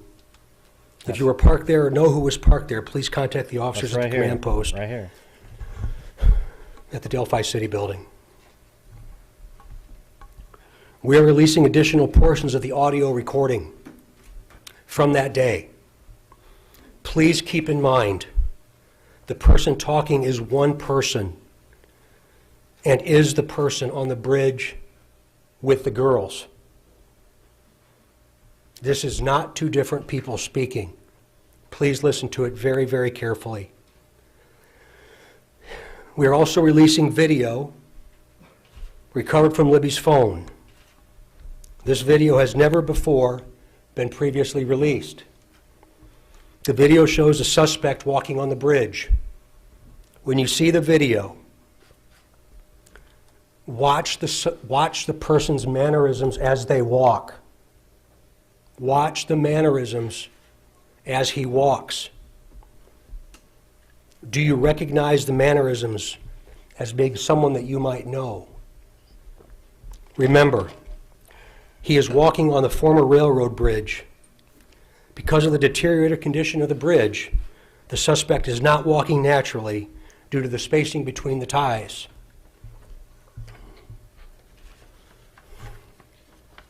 Yeah, I'm just trying to go through the whole story in its order again. So can we not jump ahead and everything like that? I'm trying to make it so it makes sense to the newer people watching this. So this is a press conference in 2019. 2 years and a couple months after the murders. They finally gave us more information, a video, one additional piece of audio, because the first one said down the hills. Now it's guys. Now it says guys down the hill. And we had already known that because I had a description of what was on the video for years, and we had him say hey, because that's how it was repeated back, you know, because guys, hey, same thing. During the course of this investigation, we have concluded the first sketch released will become secondary as of today. The result of the new information and intelligence over time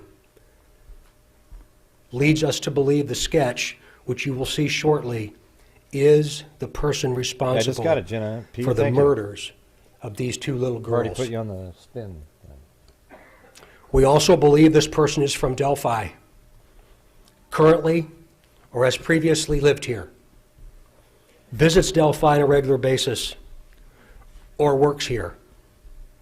We believe this person is currently between the age range of 18 and 40.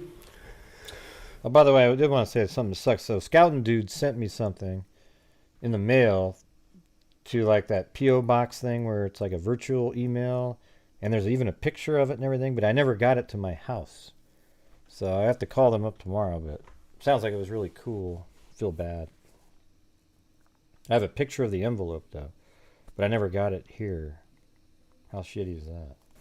But might appear younger than his true age.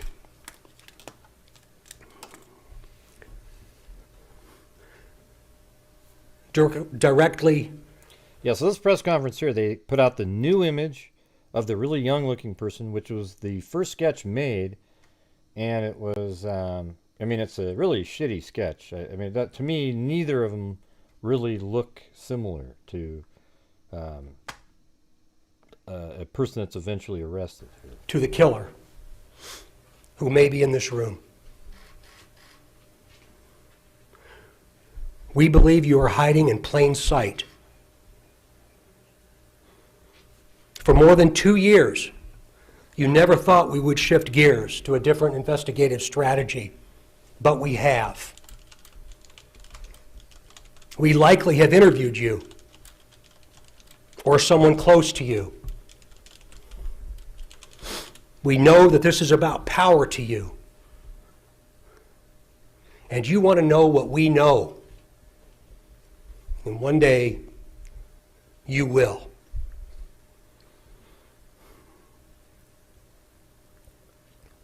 A question to you. What will those closest to you think of? They find out that you brutally murdered 2 little girls. 2 children. Only a coward would do such a thing.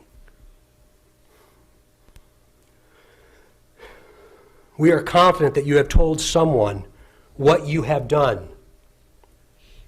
Or at the very least, they know because of how different you are since the murders. Because he didn't, right? He didn't.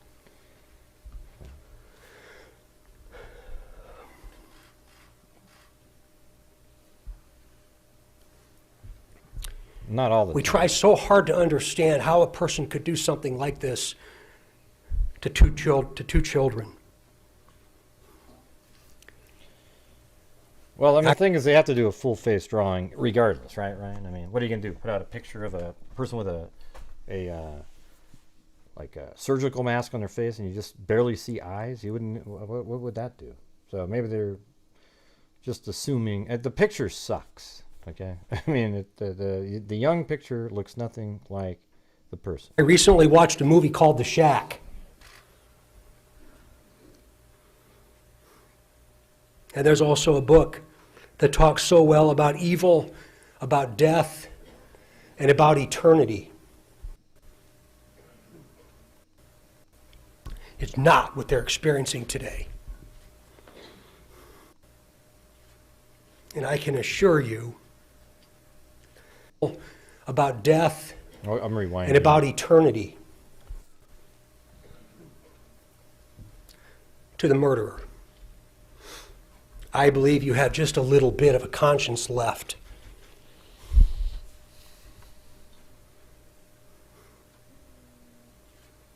And I can assure you that how you left them in that woods. No, there aren't 104,000 people in the chat, Gemini. I can guarantee you that. But if you would please hit the like button out there. I know most people that watch these shows like this are trolls, but when we do Delphi, there's 1,046 people watching, 455 likes. So it doesn't take any effort at all just to click the like button that's right at the bottom of the video to help support the channel in that way too. All right, thanks. Is not. I wish there was Not what 104,000 they're watching. experiencing today.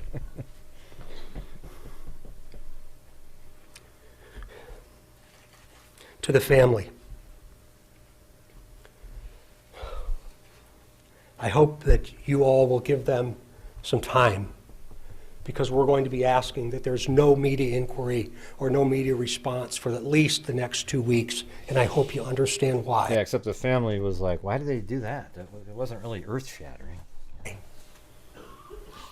The family found out about this information this morning.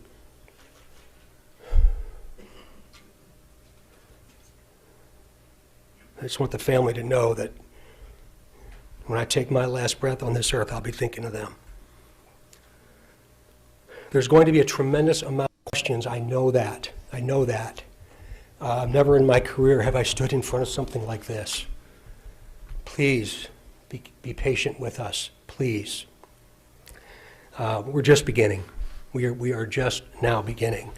And I can tell you on behalf of the sheriff and the police chief, so many other partners that have stood with us over this period of time, that we will not stop.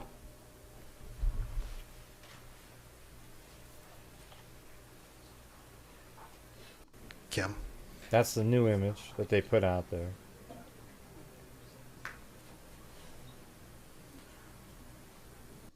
So give Sergeant Riley just a second as he gets that up and ready.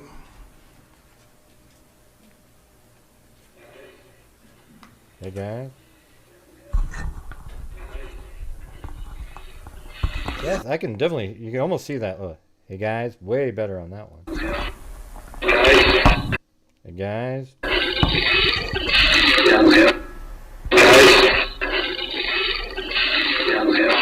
That's... Here, listen to the way when it was lower, you can almost hear that way better. It doesn't really matter. I mean, what difference does it make? Jesus. Additional to what's been previously released. It's only a slight change on it. So give Sergeant Riley just a second as he gets that up and ready.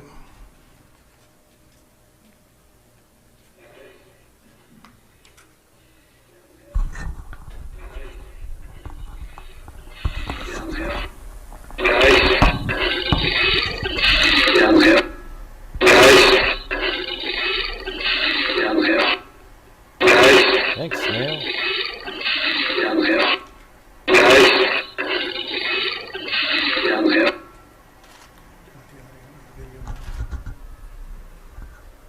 Stand by for the video, please. There is no sound of the video. Yeah. See, my video's better than theirs because they just kind of let it wiggle around and keep him in the middle, but you don't really see the... As Superintendent Carter mentioned, he is on the railway bridge. You have to take different steps. See, like mine's... Even, I mean, even the raw one that you download isn't good. I would say that this one is better.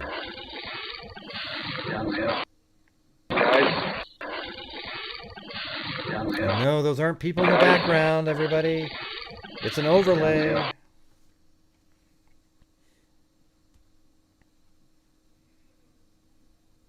Thanks, LMM.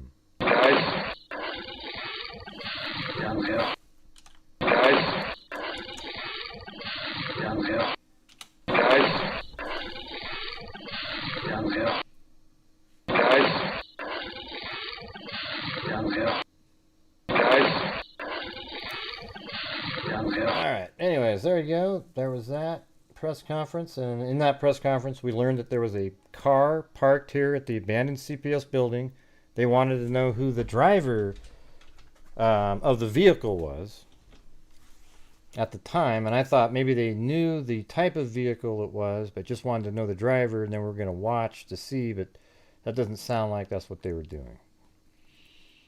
There was that, then the young sketch image, we have that, and then also the video where you see him moving for 2 seconds, and then guys was added to down the hill. So it was a pretty, that had more information than all the other ones combined. So that was sort of, and that was the last time that we really were updated on anything, until there was like breaking news.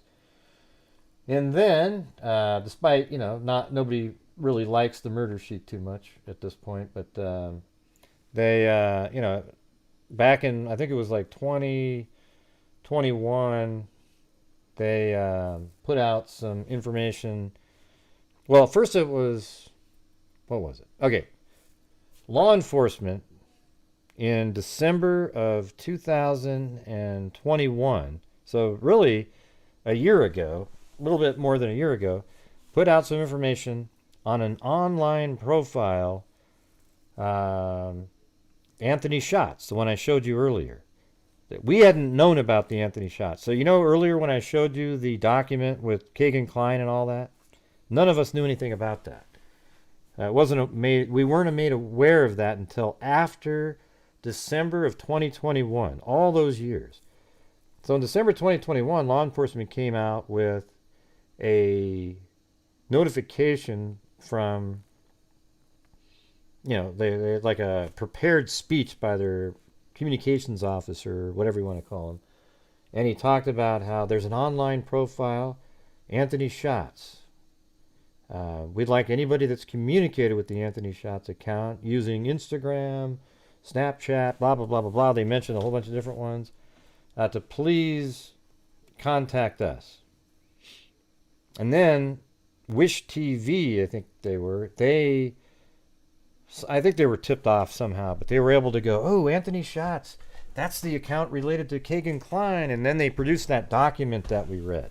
So that came out in December. The one that showed all the devices that had child pornography and everything on it. And this was related, when this came out, it was related to the Libby and Abby case. Because they believe that somebody connected to the Anthony Shots profile via Kegan Kline and the Dropbox had something to do with the murders of Abby and Libby. All right, so that came out first. Then there was a interview by Barbara McDonald where she interviewed Kegan Kline in prison or jail, and you know, I mean that the correct order is back in 2020 there was a 194-page document of an interview of investigators of Kegan Kline while he after they arrested him for all those child pornography charges. And in that document, they tried to get him to say that his father had access to the online profiles. One of the reasons they want to believe that is because, remember how I mentioned Anthony Shots? There's also another profile that was called Emily Ann. So there was an Emily Ann account, and that one would groom girls into possibly trying to meet up with an older person, 45 years old or something. And the communication style was different, even though Kegan Kline created both of those. So they thought maybe his father had something to do with it. So, I mean, the document, the 194-page document had a ton of stuff in it. I mean, some of the highlights are that he was in Las Vegas, him and his dad. They said they were sightseeing, and they went there not too long after the murders. You know, one of the things also was that they even referred to Kegan's dad in there by telling Kegan a story about a man who beat up their son and smashed his head into a toilet. Well, that's what happened to Kegan's stepbrother by his dad, Tony Kline. And while smashing the kid's head into the toilet, he bit his wife's stomach. at the time, like it was sexually arousing to him. Then he would chase his stepdaughter around and loved the fear of it. So you kind of wonder what the hell that's all about, right? So that was in the document. And then it turns out they went to Las Vegas sightseeing, but there's this one weirdo guy that was talking about dope, and I mean, like, he didn't, a really great dope dealer or something, but never really met up with him. I don't even know what that was about.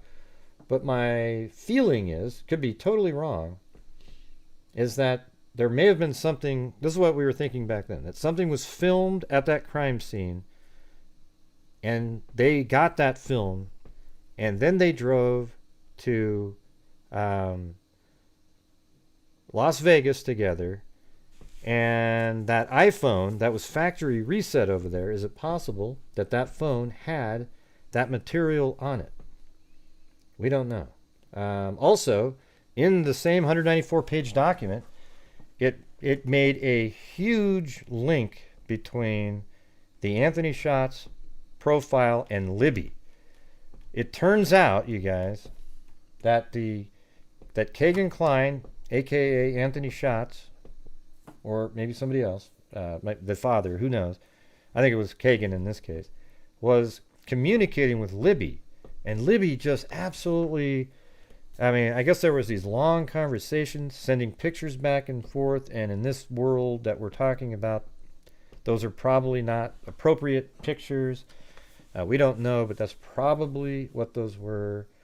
Libby and Abby are both. Libby was 14 and Abby was 13 at the time of the murders. I think I remember that right. And then, so they were exchanging images. She really, really, really liked the guy. And guess what? The Anthony Shots account communicated with Libby on the day of the murders at 8 in the morning. Okay, and then through other interviews by the murder sheet, they found out that Kegan Kline apparently looked for the Marathon gas station in Delphi on the day of the murders, and look where the Marathon gas station is, right here, in Delphi, and the bridge is just right over here, and he's looking for that. Okay, so just keep the Marathon gas station in mind.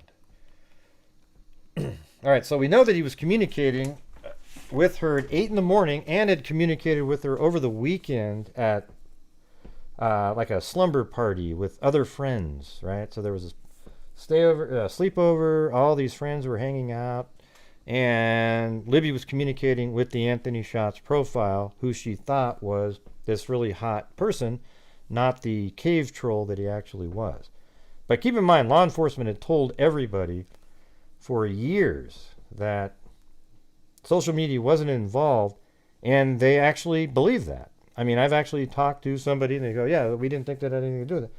But it must have kicked back in later when they got back all the data from their subpoenas. So it might have even taken years to get the stuff from, Snapchat and these other people. And they were able to put all this together, and the Anthony Shots profile communicated with Libby on the day of the murders at 8 in the morning. So then Abby and Libby get dropped off at the bridge, and we know, I've already went through the whole thing, that what happened on that day. So now we're aware of this Anthony Shots guy, and which is the online handle for Kegan Kline. So Kegan Kline is in jail, and then back in, I think it was July or August of this last year, we find out that Kegan Kline was removed from jail by the Indiana State Police, put into his custody for an undetermined amount of time, and removed there, and immediately you know that they're removing him so that he can show them something. And then almost immediately after that, they're searching the Wabash River right here with many, many police officers, people walking around. They had a crash person over here. And I think what happened there is Kegan said he's the one who threw something in the river, into the water here, and it's associated with the Abby and Libby case. That's my opinion. I think he told them that he threw something in there. All right. Then at the end of, let's see, September, they were done. They wrapped up searching. We don't know what they found. We don't know anything about what they found. But at the same time, he had a meeting over here at Grissom Air Force Base after he was removed from the jail. He met here with many, many federal agencies, and I think they're talking about a larger child pornography ring. He's also been charged with child pornography, but they keep reducing charges because I think he's got, and we know for certain that he's been making deals with law enforcement in Indiana this whole time, okay? So, I mean, is this all making sense to you guys, how this is going? I just want to make sure that the new people can understand. I mean, this is just absolutely crazy. This Kegan Kline individual, man, he's feeding them a ton of information. All right, so that was September. Well, great, you guys. Now look right below the video. There's the super chat button to for. That's what you do, man, on these channels. And I know the trolls out there. Did you hear Gray again? He's e-begging. All I'm trying to do, guys, is raise funds and stuff on my channel because it helps me out and it helps out what I do with the money in terms of the charities a lot because I feel like it. You know? Now, I mean, we don't always have to keep up the same pace all the time, but I'm doing my damnedest to give it a shot. You know what I'm saying? Hey, thanks, Neil. Hey, the troll title. Awesome. Yeah.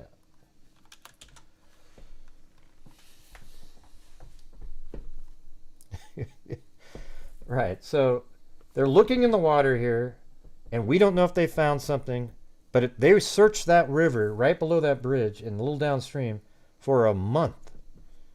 I mean, that is a ridiculous amount of time. I think they found something there, okay? But we don't know for sure. So that was at the end of September, and then guess what? October 13th, they served a search warrant on somebody's house named Richard Allen. And we didn't know that, though, at the time. We didn't know that they served a search warrant on somebody's house named Richard Allen. It wasn't in the public. But then right around, I think it was October 27th or so, we get wind of an arrest made. And then there's an announcement that they've made an arrest in the Delphi case of an individual named Richard Allen. And we're like, who the hell is Richard Allen? You know, I mean, and when you look at Richard Allen and those images of Richard Allen, he looks exactly like you would think the Delphi suspect looked like. I mean, almost identical. I wonder if I should, I don't know if I have the folder. I don't know where to find it really quick. Nah, maybe I do. Let me see. 11. Is it that one?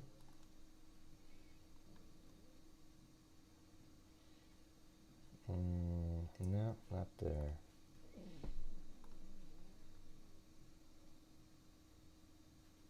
Let me just try to find it really quick. I have a whole bunch of photos and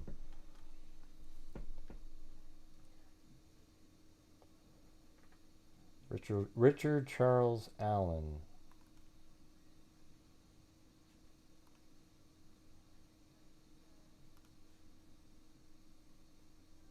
I don't know if that's his name, actually. Richard Allen, though. No, it's not Charles Allen, excuse me. I had the wrong thing that popped up. Just Richard Allen.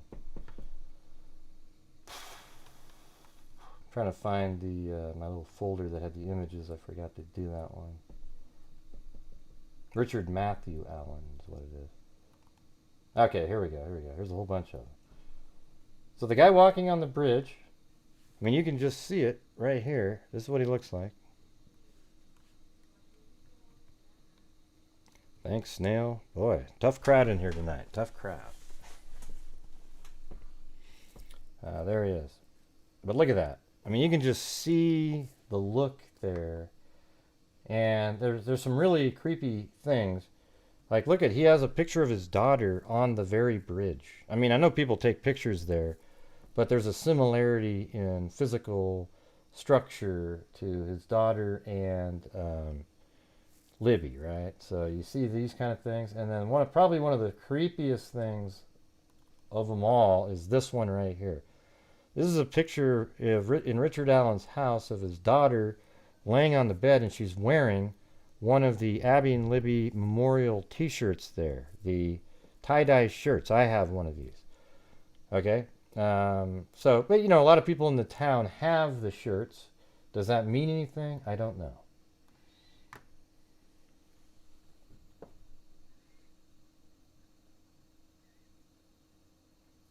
Let's see. I got some videos in here too. All right, this is one of the times where his wife walks up to him outside the window there.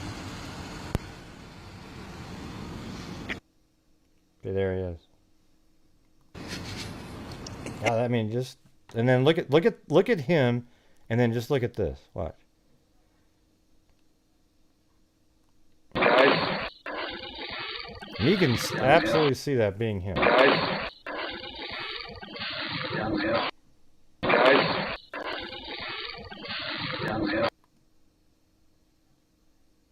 Yeah, here's one of him playing video. So this is him playing pool in here.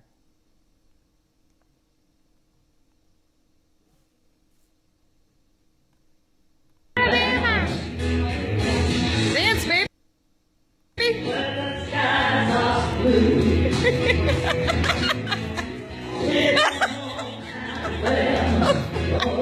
Wow.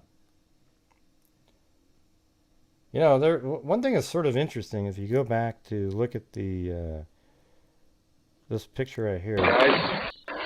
You know, somebody made a point, like, what if it could be that's the hat that he's got on there, but with a hoodie behind it. Like this hat, well, you can't see what I'm looking at here, but if you look at that hat right there, that maybe that's the hat that he's got on right there. Dance, baby. And then he's got a hoodie behind it, so it sort of looks like he's got a hoodie on or something.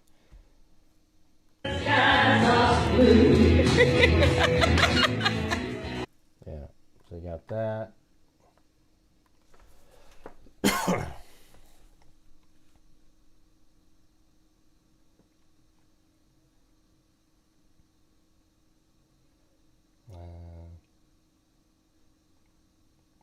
I've got a whole bunch of photos here. So here's one of him standing, and this right here is the one, almost the exact same sort of body structure and everything. Hey, thanks, the Mighty Experience. So this is a guy named Richard Allen that they arrested. And when you start looking at him, you go, whoa, almost absolutely identical. Okay, so if you're not like convinced of anything at that point, I mean, there's another picture of him and his wife there. That's him. Makes you wonder if he even had that hat underneath the hoodie or something, if he had a hoodie on. He's got but look at this weird one here. That could be the jacket. This jacket right here is very similar to the one that the guy on the bridge has. In this picture, he looks totally normal, like a normal person. But lately, he doesn't look the same at all.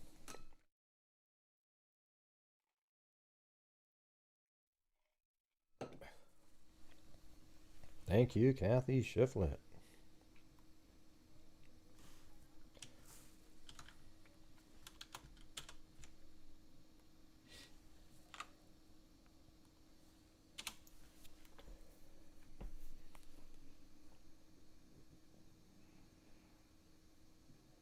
And thanks, Alifair M, for your PayPal earlier. That was very kind of you.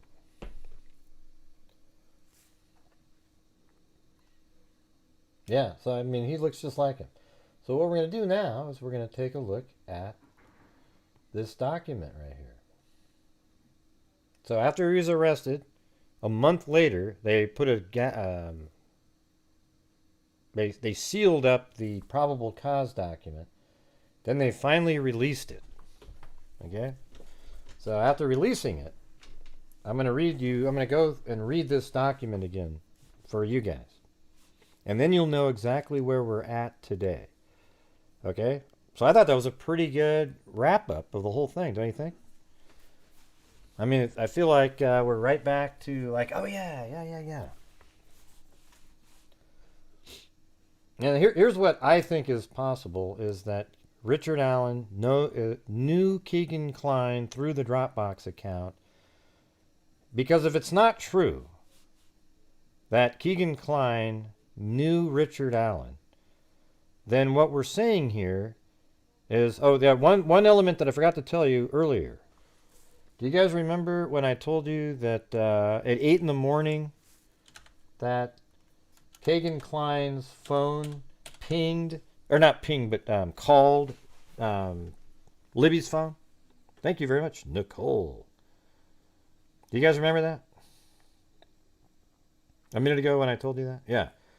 Well, after they went missing, or even when if they were found murdered, one of the people that communicates with the Anthony Shots profile said, "Hey, did you hear what happened to Abby and Libby?" And they went, "Oh my God, what?" And then they were told, and then they said, "I was supposed to meet them that day, but they never showed up." I mean, wow, are you kidding me? So they don't show up?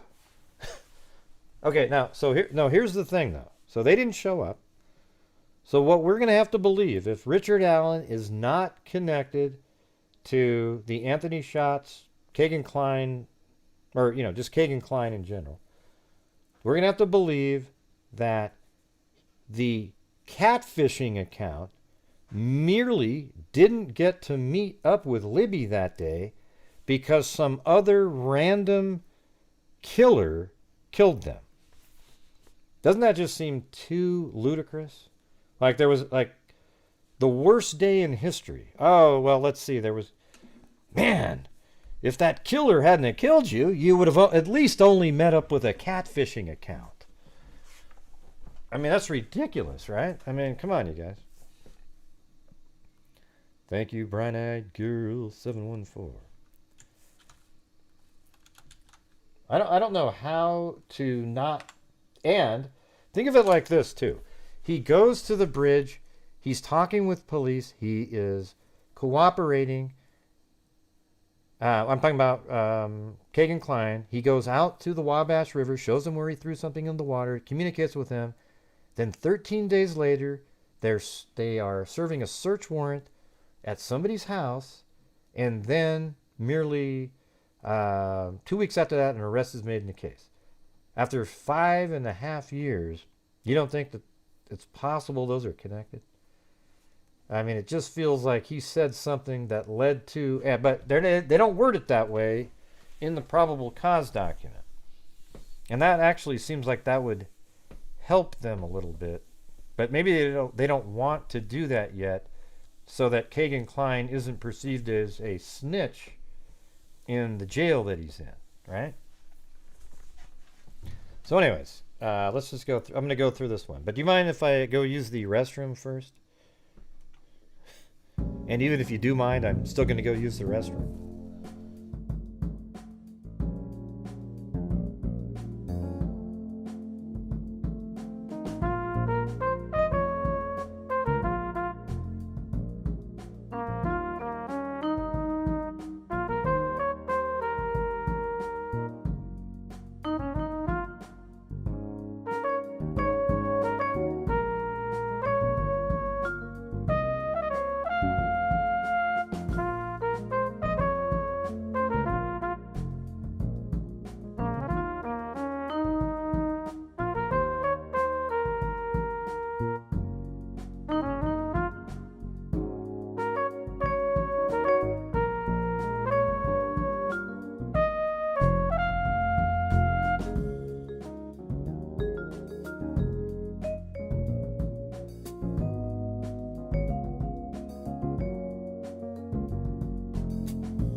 All right.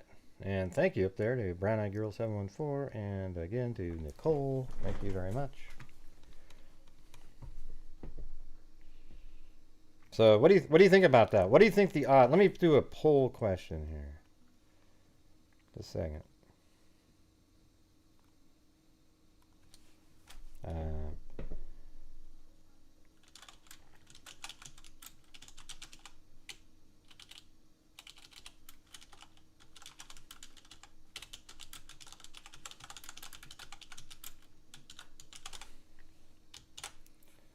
This will be a good way to count the trolls here.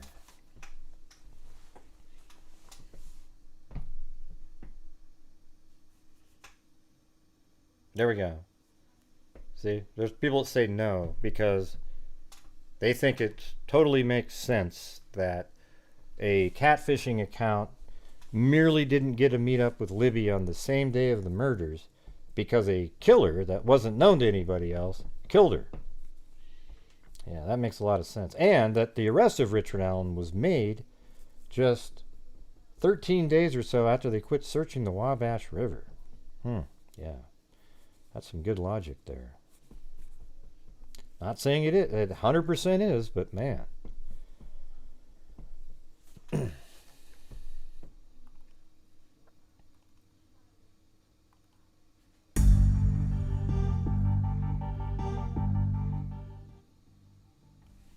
All right, ready? Here we go. Okay, on February 14, 2017, victim 1 and 2 were found deceased in the woods approximately 0.2 miles northeast of the Monon High Bridge. This is the arrest affidavit, or the probable cause affidavit of Richard Allen, okay? So after they finally released this, they had to go to court and finally they agreed to release it. I'm sure there's probably a different version, or maybe they redacted this or something. But here we go.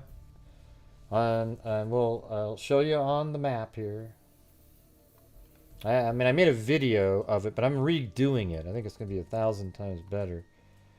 For those of you who got here late, it's going to look like this right here.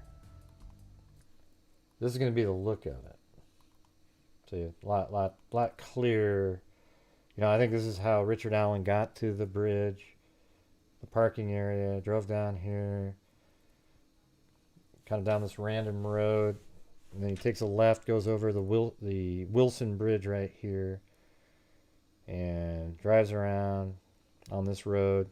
Then right in this area, you come up, that's Ron Logan's property right here, which, you know, that's sort of interesting, right? He drives right by him. Right there's his property, and drives down, and this is the cemetery right here, and here is the parking area, but he drives by that because he's going to go park over here at the abandoned CPS building. So anyways, that's what the new look is going to be, and it does actually end up having a car at some point too. See, there you go. But so the black ball, and then once you get zoomed in, it can be a car. It's too small in this one. It is I should have the music playing with the marble.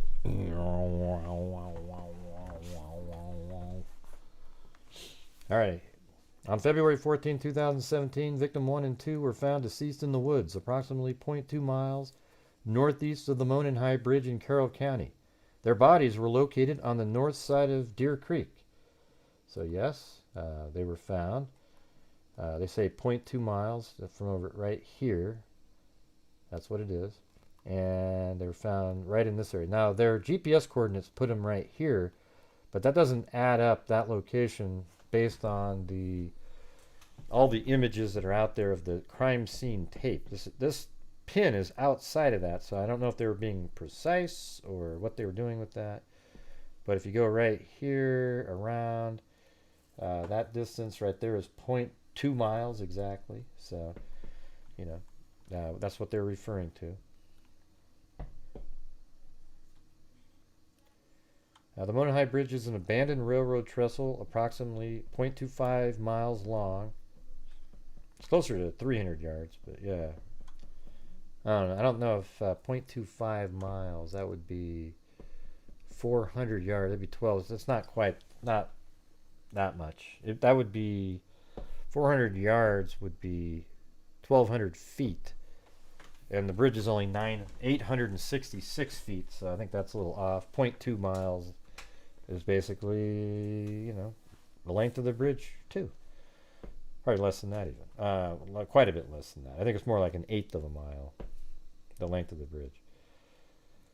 So it spans Deer Creek Valley on the southwest end of the trail, approximately 0.7 miles northwest of the trail. From the northwestern edge of the Monon High Bridge is the Freedom Bridge. So that is right over here. See? So you go from here to there. That's the Freedom Bridge. And there's a little roundabout there. Interestingly, there's a path directly from the abandoned CPS building that goes just like that, winds around up onto the Freedom Bridge, like roundabout there. Then that's the Freedom Bridge. And then there's another bridge right here that goes over the old, I forgot what the name of the, let me see the road, hold on. Yeah, Old State Road 25. So there's another bridge right there. So now you got the layout here.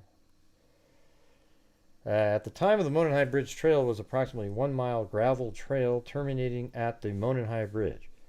The Monon High Bridge is an abandoned railroad trestle approximately 0.25 miles long, spanning the Deer Creek and Deer Valley on the southeast end of the trail. Approximately 0.7 miles northwest of the trail from the northwestern edge of the Monon High Bridge is the Freedom Bridge, which is a pedestrian bridge spanning State Road 25.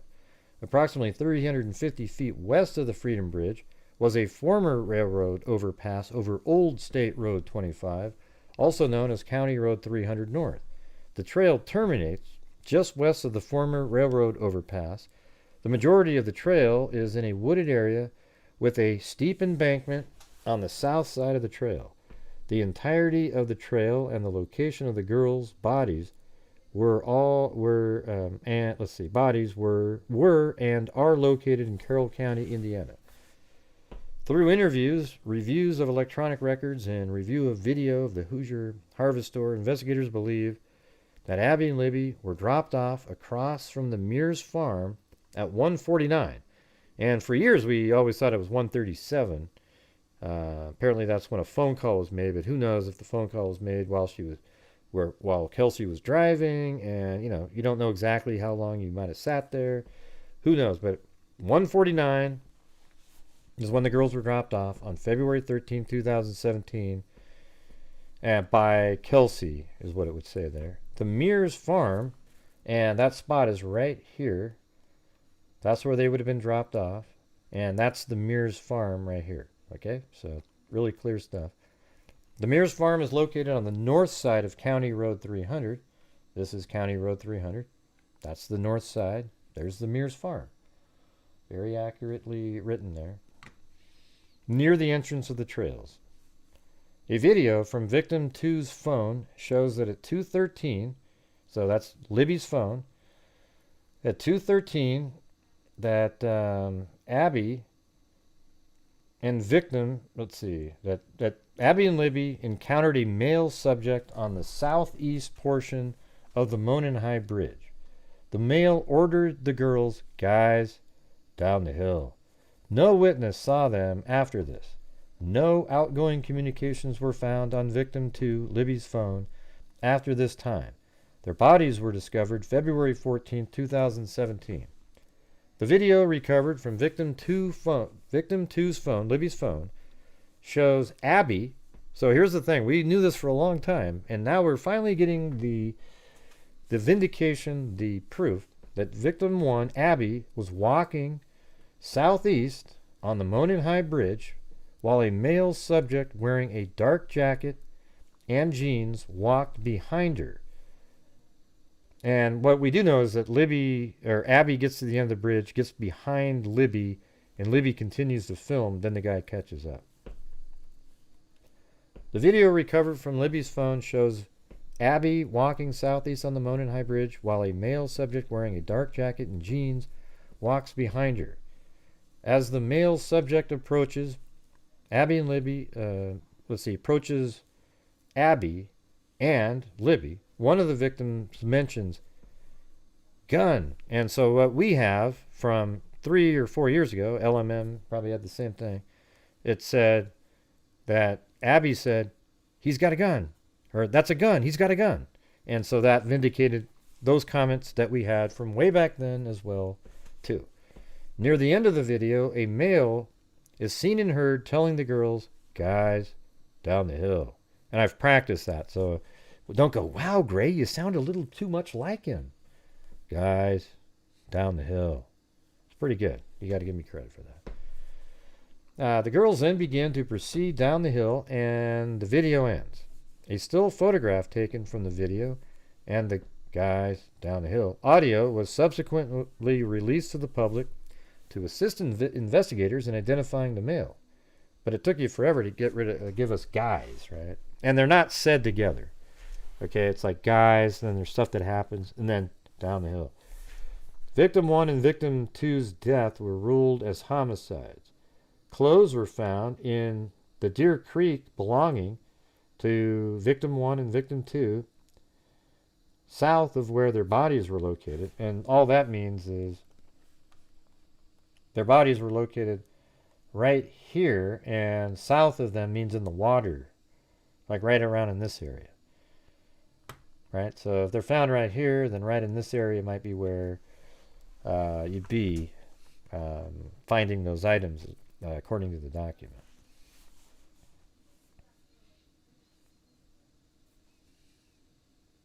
All right. Clothes were found in Deer Creek belonging to Abby and Libby south of where their bodies were located. There was also a .40 caliber unspent round less than 2 feet away from Victim 2's body. And, talking to, I think it was, Ives said that he remembers that they had that from the beginning. It's not like, see, that's an important thing because there's people who think it just miraculously showed up. But he said that he absolutely, recalls that was something, right? That wasn't something I can't say. The round was unspent and had extraction marks on it. So there was a bullet found just a few feet away from Libby's body, but it was between Victim 1 and 2. So that means it's closer to Libby, and Abby is some distance away, but it was only 2 feet away from Libby, but in between them. Right? Does that make sense? The round was unspent and had extraction marks on it. So it was almost like it was ejected intentionally, likely from the gun, right? Interviews were conducted with 3 juveniles, and they give their names. They advised they were on, so there's these other 3 girls, right? They were on the Monon High Trail on February 13th, 2017. They advised they were walking on the trail towards the Freedom Bridge to go home. Let's see. They advised they were, so they were right here. So here's the bridge, the trail, and they were walking this direction to go towards the Freedom Bridge because they were leaving. So it said they advised they were walking on the trail towards the Freedom Bridge to go home when they encountered a male walking from the Freedom Bridge towards the Monon High Bridge. One of the girls described the male as kind of creepy and advised he was wearing like blue jeans, like a really light blue jacket, and his hair was gray, maybe a little brown, and he did not really show his face. She advised that the jacket was a duck canvas type jacket. The other girl advised, she said hello to the person, the male, but he just glared at them. She recalled him being in all black and had something covering his mouth. So, people just, you remember things differently when you're asked because you weren't really expected to remember anything. But they're close, right? She described him as not very tall with a bigger build. Yeah, so he's sort of, I don't know if the word is, what was the word that they used earlier? Was it stocky? Maybe stocky wasn't a bad one. I was thinking stocky, my mind was like really fat or something. What was the word that they used earlier? Was that it? Okay. Anyways, so his face. She advised the jacket was a duck canvas type jacket. Advised he said hi to the male, but he just glared at them. She recalled him being in all black and had something covering his mouth. She described him as not very tall, with a bigger build. She said he was not bigger than 5'10". Advised he was wearing, I think this guy is like 5'5" or 6". Advised he was wearing a black hoodie, black jeans, and black boots. And so that sort of matches, like if you were just randomly walking by and you're not out in the sun and you're in the trails and you saw, like, let's see, this guy right here. You know, like, the jeans aren't really dark, but I could definitely, like, maybe thinking he was wearing all black just out of your memory, you know. So some people might have interpreted that as wearing all dark, but one of them did say he had jeans on and saw him perfectly. All right, so about 5, he wearing black hoodie, black jeans, and black boots. She stated he had his hands in his pockets, just like that. I mean, that guy has his hands in his pockets. Showed investigators photographs she took on her phone while she was on the trail that day. The photographs included a photo of the Monenhigh Bridge taken at 12:43. So at some point, they were right next to the bridge over here and took a photograph at 12:43. Okay, so this is an hour before Libby and Abby were dropped off. Okay, 12:43, and another one taken at 1:26 p.m. on the bench east of the Freedom Bridge. Okay, so here is the Freedom Bridge, as we were talking about earlier. East of there, there's a bench that's right here. You can actually see it. There's the bench. And that's where those 3 girls were at 1:26, at that bench. Advised after she took the photo of the bench, they started walking back towards the Freedom Bridge, because they were leaving, right? They were heading towards the Freedom Bridge. She advised that that was when they encountered the man. Now, there was somebody out there that had information a long time ago that showed that that conversation, because they talked to one of the witnesses, happened right here. Beth Baba was telling us that in the chat. Here's the trees, and right when the tree line ends, that's where he saw them. Or the 3 girls saw him. Took the photo of the bench. They started walking towards the Freedom Bridge. She advised that was when they encountered the man who matched the description of the photograph taken from Libby's video. This person described the man she encountered on the trail as wearing blue or black windbreaker jacket. She advised the jacket had a collar and he had his hood up from the clothing underneath his jacket. So that would defend the original. He has a hoodie on and maybe a hat underneath that. She advised he was wearing baggy jeans. So this person was really paying attention and was taller than her.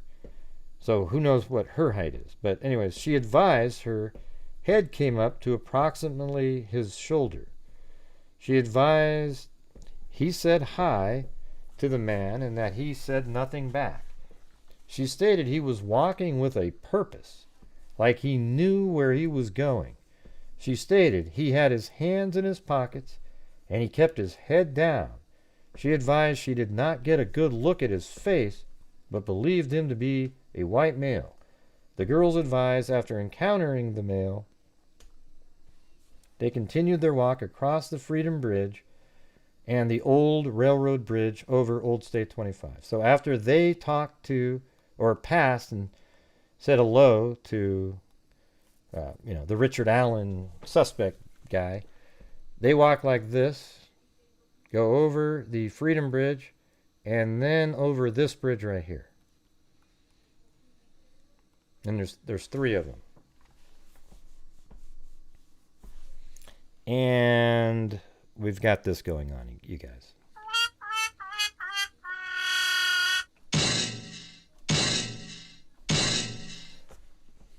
Yeah, look at all those people up there that see no connection. So we have 335 votes.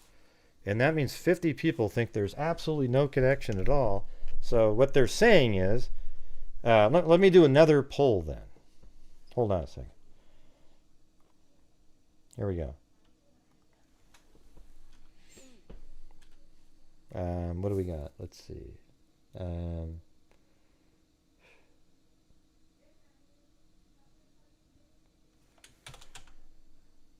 Did Kegan Kline not get to meet with Libby that day because a random killer killed them? Killed her and Abby. Okay, there we go. So now I should have the exact same percentage on this one. Okay? Should be exactly the same. Yeah, but can you tell I've been reading you guys and it just turned into the old...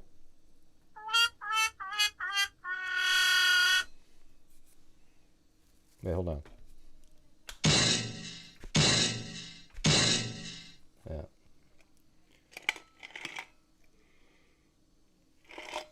I made some hot chocolate and put it under ice cubes with the everything tumbler, by the way. Pretty cool, right?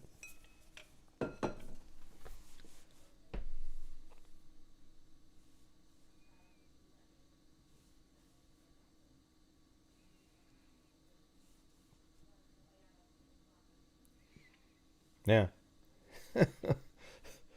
See, look at these people. How many dumb people are... Look at this. We've got like 128 votes. At least it's anonymous. So, but you literally have 40 people that think that that is what happened. That Kegan Kline merely didn't get a meet up with Libby that day because a random killer killed him. Wow. Not saying it's not possible, but come on. I mean, that's just beyond rational thinking.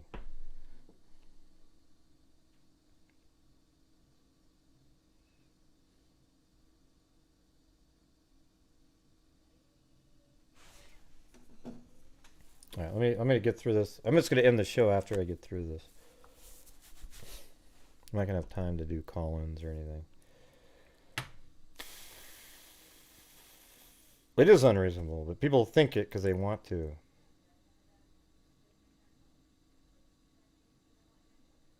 Yeah, you didn't hear what I said, Swamp Willow. Yeah, I think it's incredibly unlikely, yeah.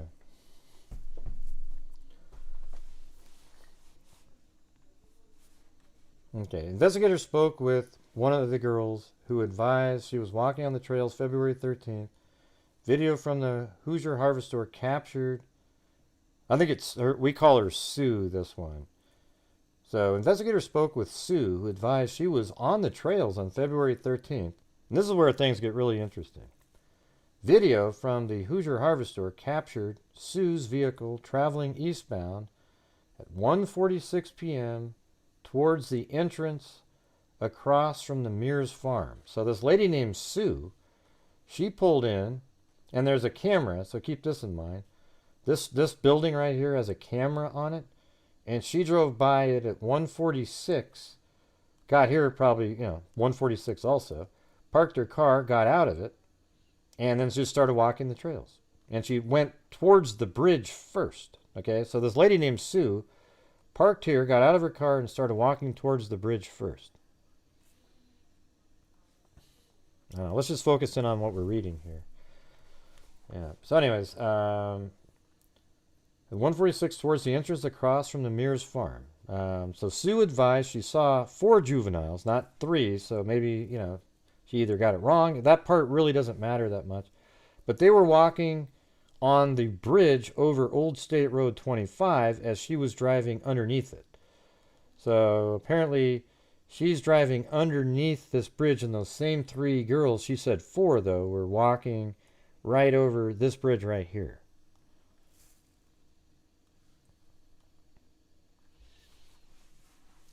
So let's say Sue advised she saw 4 juvenile females walking on the bridge over State Road 25 as she was driving underneath on her way to park. And that's why I would say that would have been in like 1:43 because she drives by that camera at 1:46. It might have been 1:44 even. Sue advised there were no other, and the way it goes, it works like this. So you drive underneath this bridge. So Sue was driving like this, and then right up here goes underneath the freeway, takes a right on 300, passes the abandoned CPS building there, then drives this way, passes the camera, then parks her car right here, and then goes on the trail about 147. Yeah.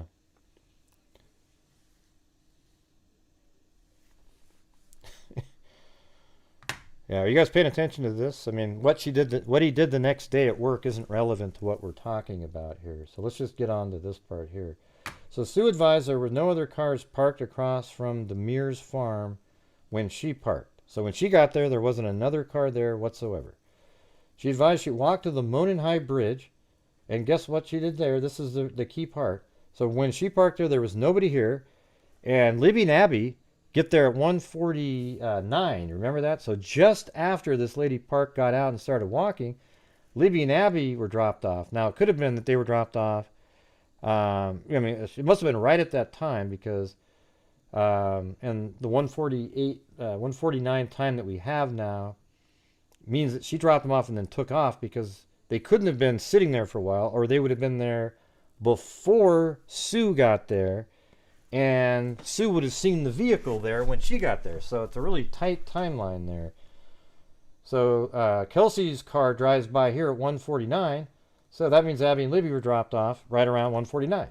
So they're 3 minutes behind Sue here, okay? You see that? Yeah. Do you guys mind if we focus in on what we're talking about here, not where Richard Allen worked the next day? Because really, like, this right here is very important stuff, right? Like, this is what I'm doing the show about, not the other stuff. Now, this is the day before Valentine's Day. Yeah. So Kelsey's car drives by, passes here at 1:49. That means the girls are dropped off probably right around 1:49, late 1:48.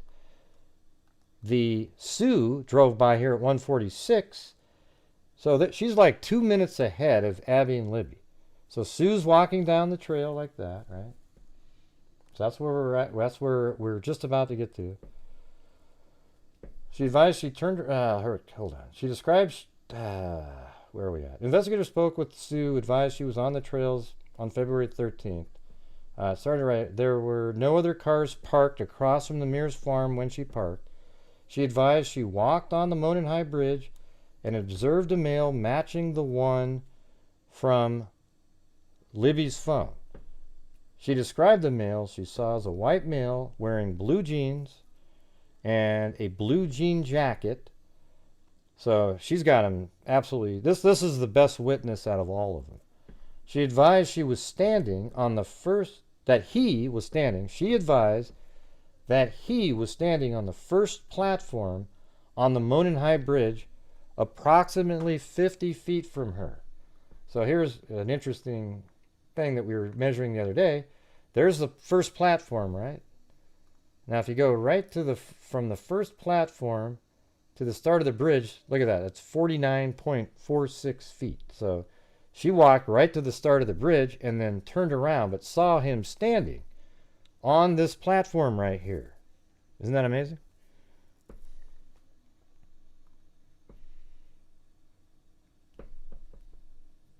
She advised so the first platform, and she was 50 feet away. She advised she turned around at the bridge and continued her walk. She advised approximately halfway between the bridge and the parking area. Shit, I'm not gonna do the show. Anyways, maybe we'll come back on later. We'll finish it up, you guys. All right. I just want to be able to do shows without the. Everybody's just so trying to be so cool and hip in the chat and everything, and I can't stand it. It drives me freaking nuts. Spend the whole damn show trying today getting the stuff in order to do this again, and it's just ridiculous. All right, so yeah. Fuck. I can't stand it.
Anyways, I'm just going to keep going here, and I'm just going to shut down the chat.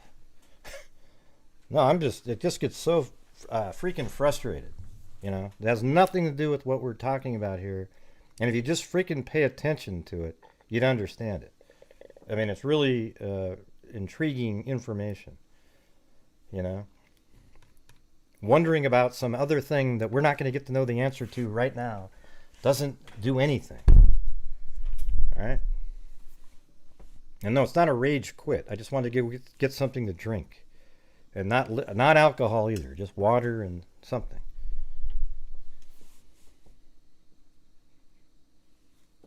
Yeah, I've gone through the entire case from the start to the ending.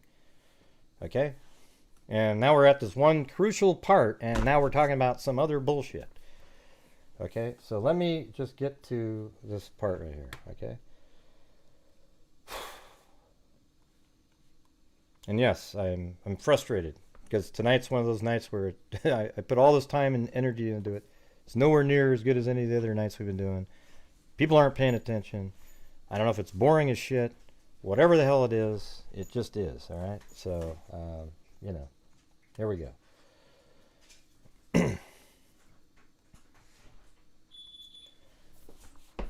So, what we were just saying here a second ago was she got dropped off over here the girls got dropped off probably at about 1:48. So, I mean, it's absolutely insane that the girls are dropped off at 1:48, but Sue got here at 1:46. And Sue got right out of her car, and probably so did the girls, but they were 2 minutes behind. And they're going to do the lollygagging thing while walking down the trail. Hey, thanks, W. They're going to do the lollygagging, as my mom would say, down the trail. So they're not going to go anywhere near as quick. Where Sue was there to exercise. So she got out of her car, and she's walking down the trail. Then Abby and Libby come out of their car, and they start walking the same way down the trail there. Okay?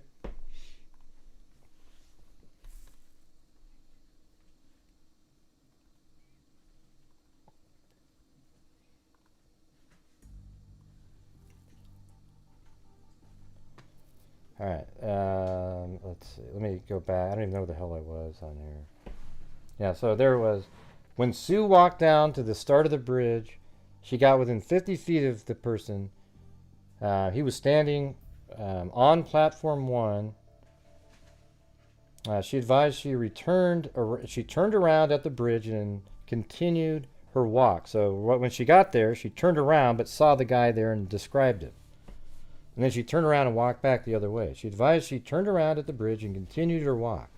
She advised that approximately halfway between the bridge and the parking area, this is crazy, listen to this right here, from the Mears farm, so halfway back, you know, so let me just show you so you know what I'm saying. So they get right here and she goes all the way to the bridge, then halfway back, she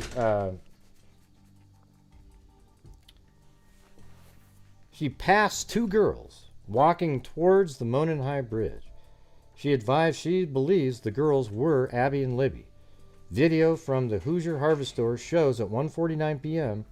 a white car matching Kelsey's vehicle traveling away from the entrance from the Mears farm. Sue advised she finished her walk and saw no other adults other than the male on the bridge. Her vehicle is seen on the Hoosier Harvest Store video at 2:14 p.m. leaving westbound from the trails. So Sue, she gets to the bridge right over here, and then she starts walking back after seeing the guy that matches Richard Allen standing here. Starts walking back this way, and then halfway back, Libby and Abby are walking past her. Then she goes and, you know, who knows, she probably kept walking this way, did some laps, or whatever the hell it was, but she walked all the way to 2:14 and got in her car and then drove westbound just like this. So she hadn't seen that person again after 2:14. Or, I mean, after not just 2:14, probably 1:55. Because I'm guessing it was about I put down 1:52-ish when she got here. So she didn't see him for the rest of her walk, and she got out of there at 2:14.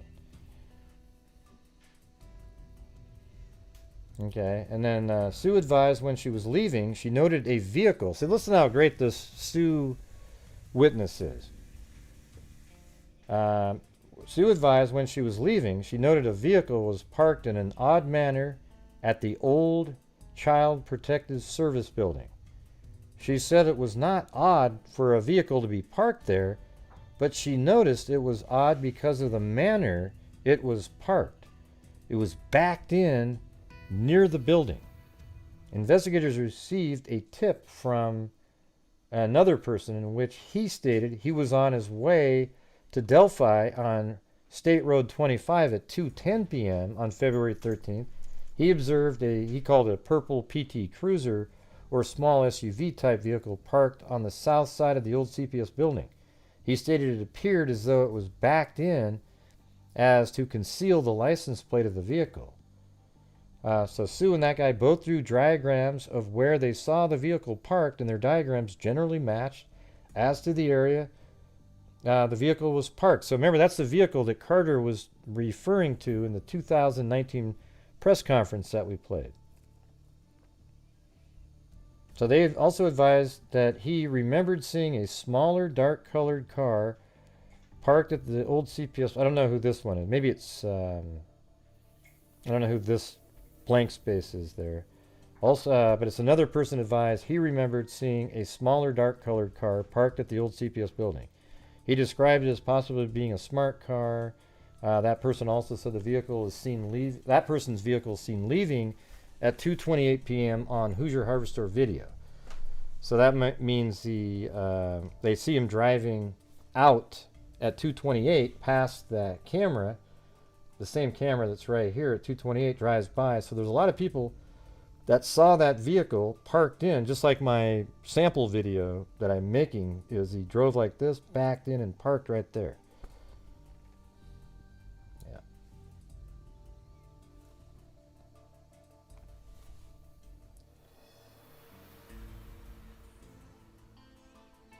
All right, okay, investigators spoke with I don't know what lady, this is just blank there again, who stated she was traveling east on 300 on February 13th, 2022, and observed a male subject walking west. Oh yeah, so this is some other lady, but check this thing out. She's driving this direction on 300, okay? Away from the Monenhigh Bridge. Wait, so is that she's going the other way? So she observed, oh yeah, no, the other person is. So she's driving east on 300, just how I showed you, and observed a male subject walking on the north side of 300 North, away from the Monenhigh Bridge. So when she was driving by, she witnessed somebody on this side of the road walking this direction, and look at this. Here's the crime scene. There's a cemetery that a lot of people think he walked through, and he got up here, and then he walks down 300, but listen to what she said right here. Advised that the male subject was wearing a blue-colored jacket and blue jeans, and was muddy and bloody, she said.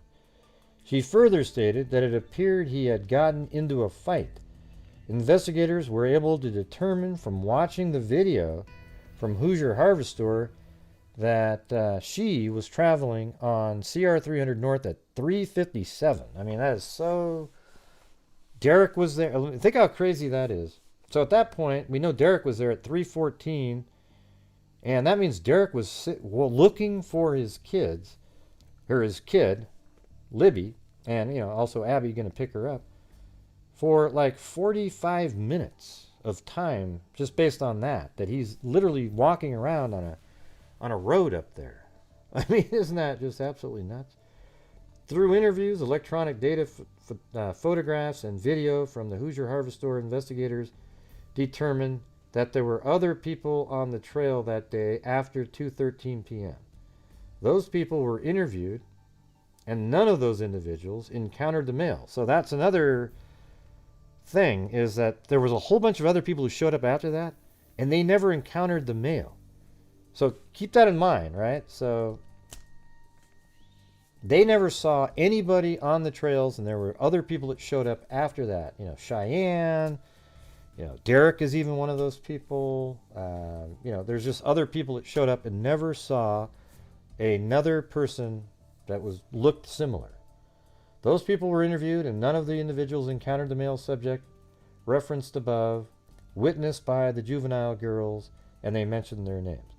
Further, none of the individuals witnessed Abby and Libby again either. So none of the people that showed up later saw them ever again. Investigators reviewed prior... So this is where it gets just nuts right here.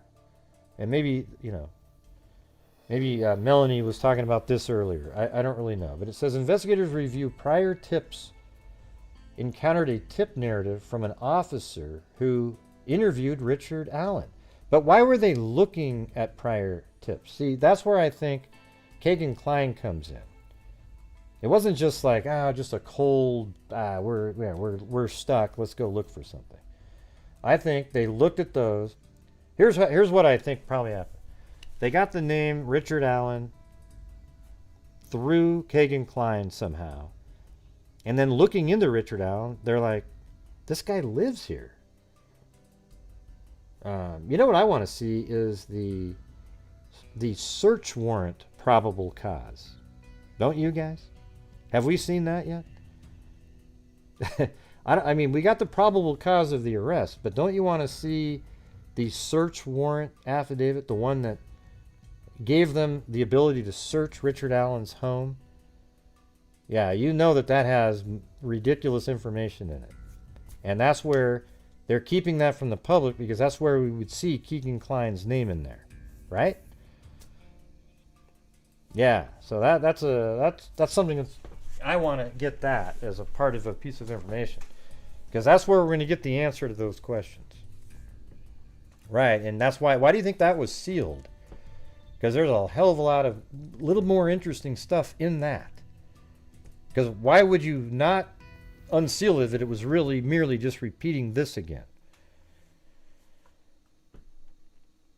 Mr. Allen was on the trail. So listen to what Richard Allen told the conservation officer. Look how ridiculous this is. Investigators reviewing prior tips encounter a tip narrative from an officer who interviewed Richard Allen. Mr. Allen was on the trail between 1:30 and 3:30. Well, that matches absolutely perfectly, because those girls, remember how the girls were at the bench at, like, what time was it? 1:20. They were right here at the bench at 1:26. Then they run into Richard Allen, who also says he parked at an old building. He had the wrong name of the building, but the building he was talking about was south of his house, which is nowhere near here. So, but he admitted to being there, so he just had the wrong building. He parked at the old Farm Bureau building. No, it was the old CPS building. And walked to the new Freedom Bridge. While at the Freedom Bridge, he saw 3 females. He noted one was taller and had brown or black hair. He did not remember description, nor did he speak with them. He walked from the Freedom Bridge to the High Bridge. He did not see anybody, although he stated he was watching a stock ticker on his phone. Let's see. So while at the Freedom Bridge, he saw 3 females. Guess what? Those are those 3 girls that we just talked about. So now we know for certain that those 3 girls saw him. Right? So, I mean, listen to this. This is a really damning probable cause. You know, the more you look at it, if you go over it again, that's why I was kind of excited to go over this again. Because these 3 juveniles right here saw a person in blue, and, you know, some of them said black, whatever, but he admits to seeing these 3 girls here. And then he keeps going this direction. Then Sue, the other witness, sees the same guy at the end of the bridge standing on platform 1 here, and nobody else saw Richard Allen again that day, other than Abby and Libby. Then Sue walks this way, Abby and Libby are walking this way, towards where he was. Then later on, A guy looking just like that has them go down the hill on this side of the bridge, kills them over here, and a guy looking just like that is over here walking west, or what is it? Yeah, west on 300, while another person drives by, and man, that damn light did it again. Drives by, and he's bloody and muddy. I mean, it's ridiculous. Ugh, shit. So, I mean, that's just absolutely, you know, I think it's good shit. He did not see anybody, although he stated he was watching a stock ticker on his phone as he walked. So he stated there were vehicles parked at the High Bridge trailhead. Well, there would have been one. Did not pay attention to them. He did not take any photos or video. No, there wouldn't have been one when he walked by, though. So when he walked by, there was none parked there. He might have said that there were, though, to make it seem like there were other people there, because there was nobody parked there. You remember when Sue got there? She was the only car there, but Richard Allen had already been there. I guess it's possible there was some other people there at the time he walked by and they drove away, but they're not saying that. They don't have them on camera or doing anything. I guess if they turned right, though, you wouldn't know.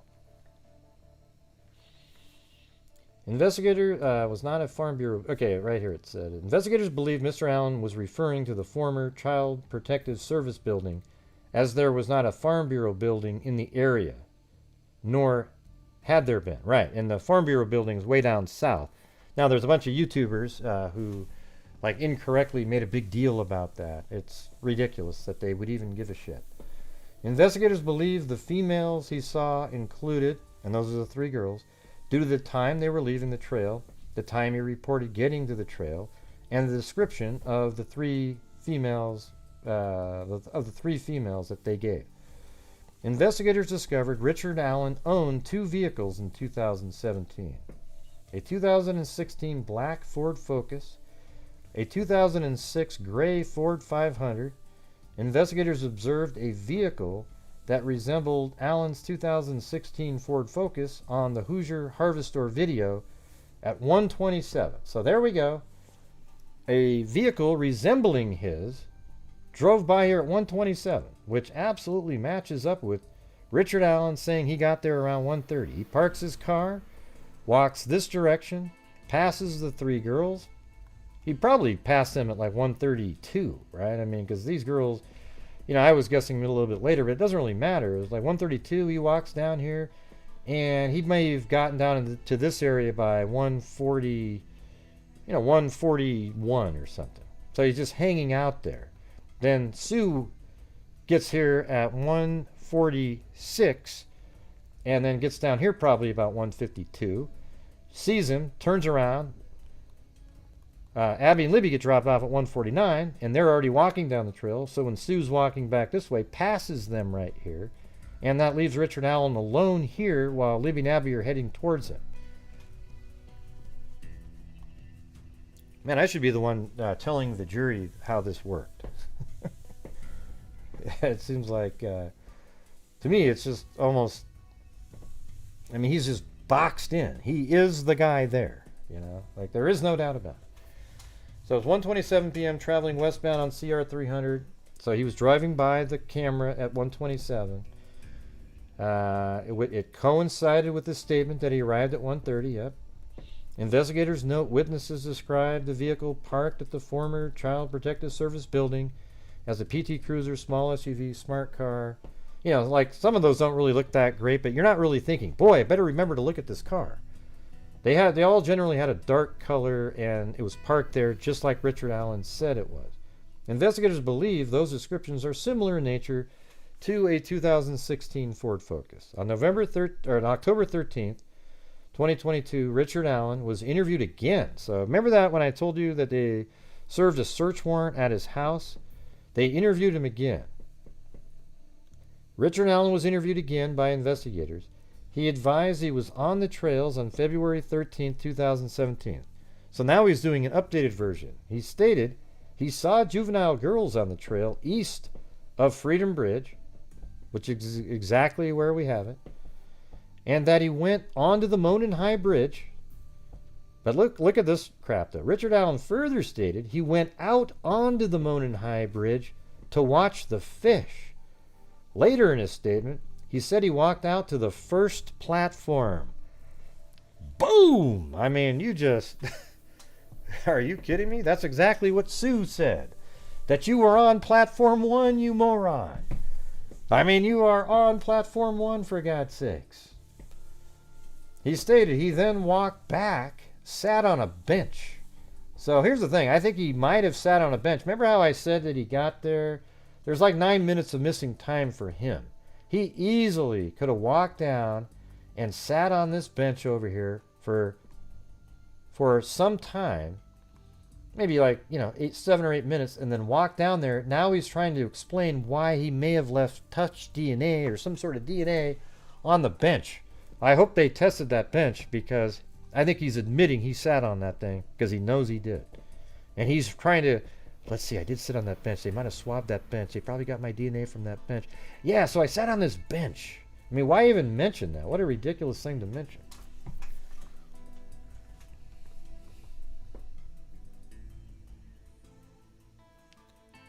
Hey, Susanna Nicola Padre.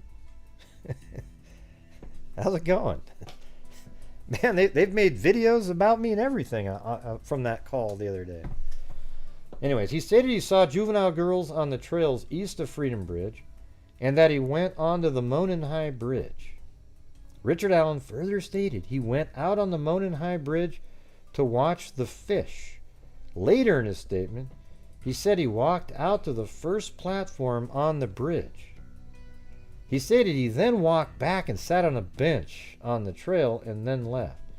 He stated he parked his car on the side of an old building. See, now he's not calling it the farm building anymore. He said it was an old building. He told investigators that he was wearing blue jeans and a blue or black Carhartt jacket with a hood. He's actually saying he's wearing exactly what the person in the video had on. I mean, it's amazing. The video that Libby took, he literally says that I had the blue Carhartt jacket on. Let's see, it says he told investigators that he was wearing blue jeans and a blue or black Carhartt jacket with a hood. I mean, that's exactly what Sue said, and I mean, it's unbelievable. He advised he may have been wearing some type of head covering as well. Oh boy, here he is. He further claimed he saw no one except, he told investigators that he was wearing blue jeans, blue Carhartt, black jacket, and with a hood. He advised he may have been wearing some type of hood, head covering as well. He further claimed he saw no one else except for the juvenile girls he saw east of the Freedom Bridge. He told investigators that he owns firearms and they are at his home. Richard Allen's wife, I mean, that information, when we just went over it again, man, I mean, it's like, to me, it just boxes him in. He is the same person in the video. And it's really too bad because, like I've said before, had the conservation officer been a little smarter and more aware of what was going on, he could have said, oh, you know what? One of our trail cameras picked you up out there, and then showed him the picture that Libby's phone took, and they would have arrested him within 5 minutes. And that case would have been over. Yeah, because he would have said, oh yeah, that's me. Yeah, yep. That's me, definitely me, yep. Because it's just a trail camera. He would have felt safe. And nobody, but law enforcement, if this was before the press conference on the 18th, or was it the 18th? Yeah, the 18th, or maybe it was the 22nd. Yeah, whenever that main first press conference, they said it was from her phone. So hopefully if they had talked to him before that, man, see, that even shows you why you might not want to even mention something like, well, we got this image from her phone, because that would be a situation where you could have used that to trick. But if they had interviewed him before that press conference, then he might have admitted that that was him in the image, right?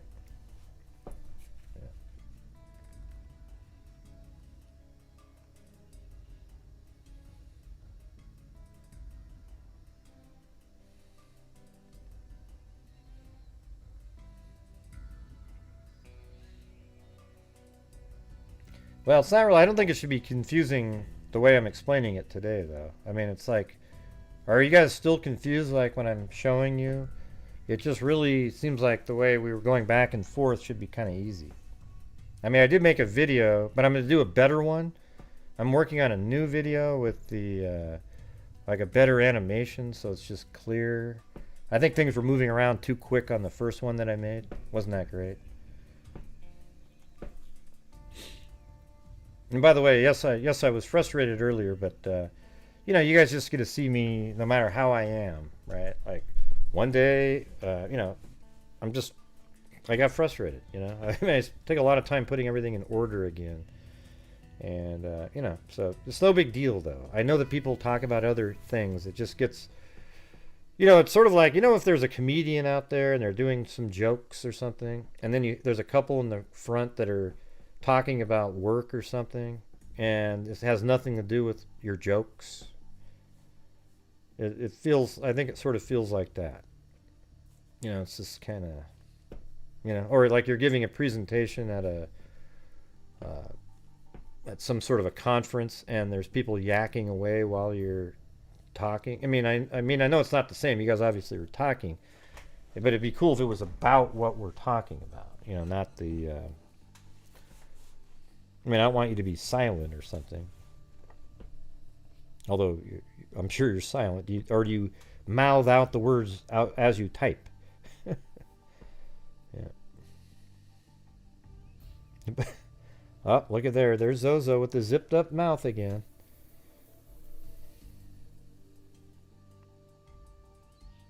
Yeah, I mean, I'm just me, you know. I can't really be somebody different, so. You know, how do I pretend that I'm not frustrated? I don't know how to do it. Yeah, and that's one of the things too. It's like I'm on to you know, you're on a complete flow. You're really explaining things and starting to make sense, and then all of a sudden you get thrown off. That's why sometimes I say, God, if I just don't have the chat open. But I use the chat to make sure that everybody is, like, something wasn't missed or confusing or something like that. Hey, you still out there, Lillian? I saw you for a minute there early. I was glad to see you walking around.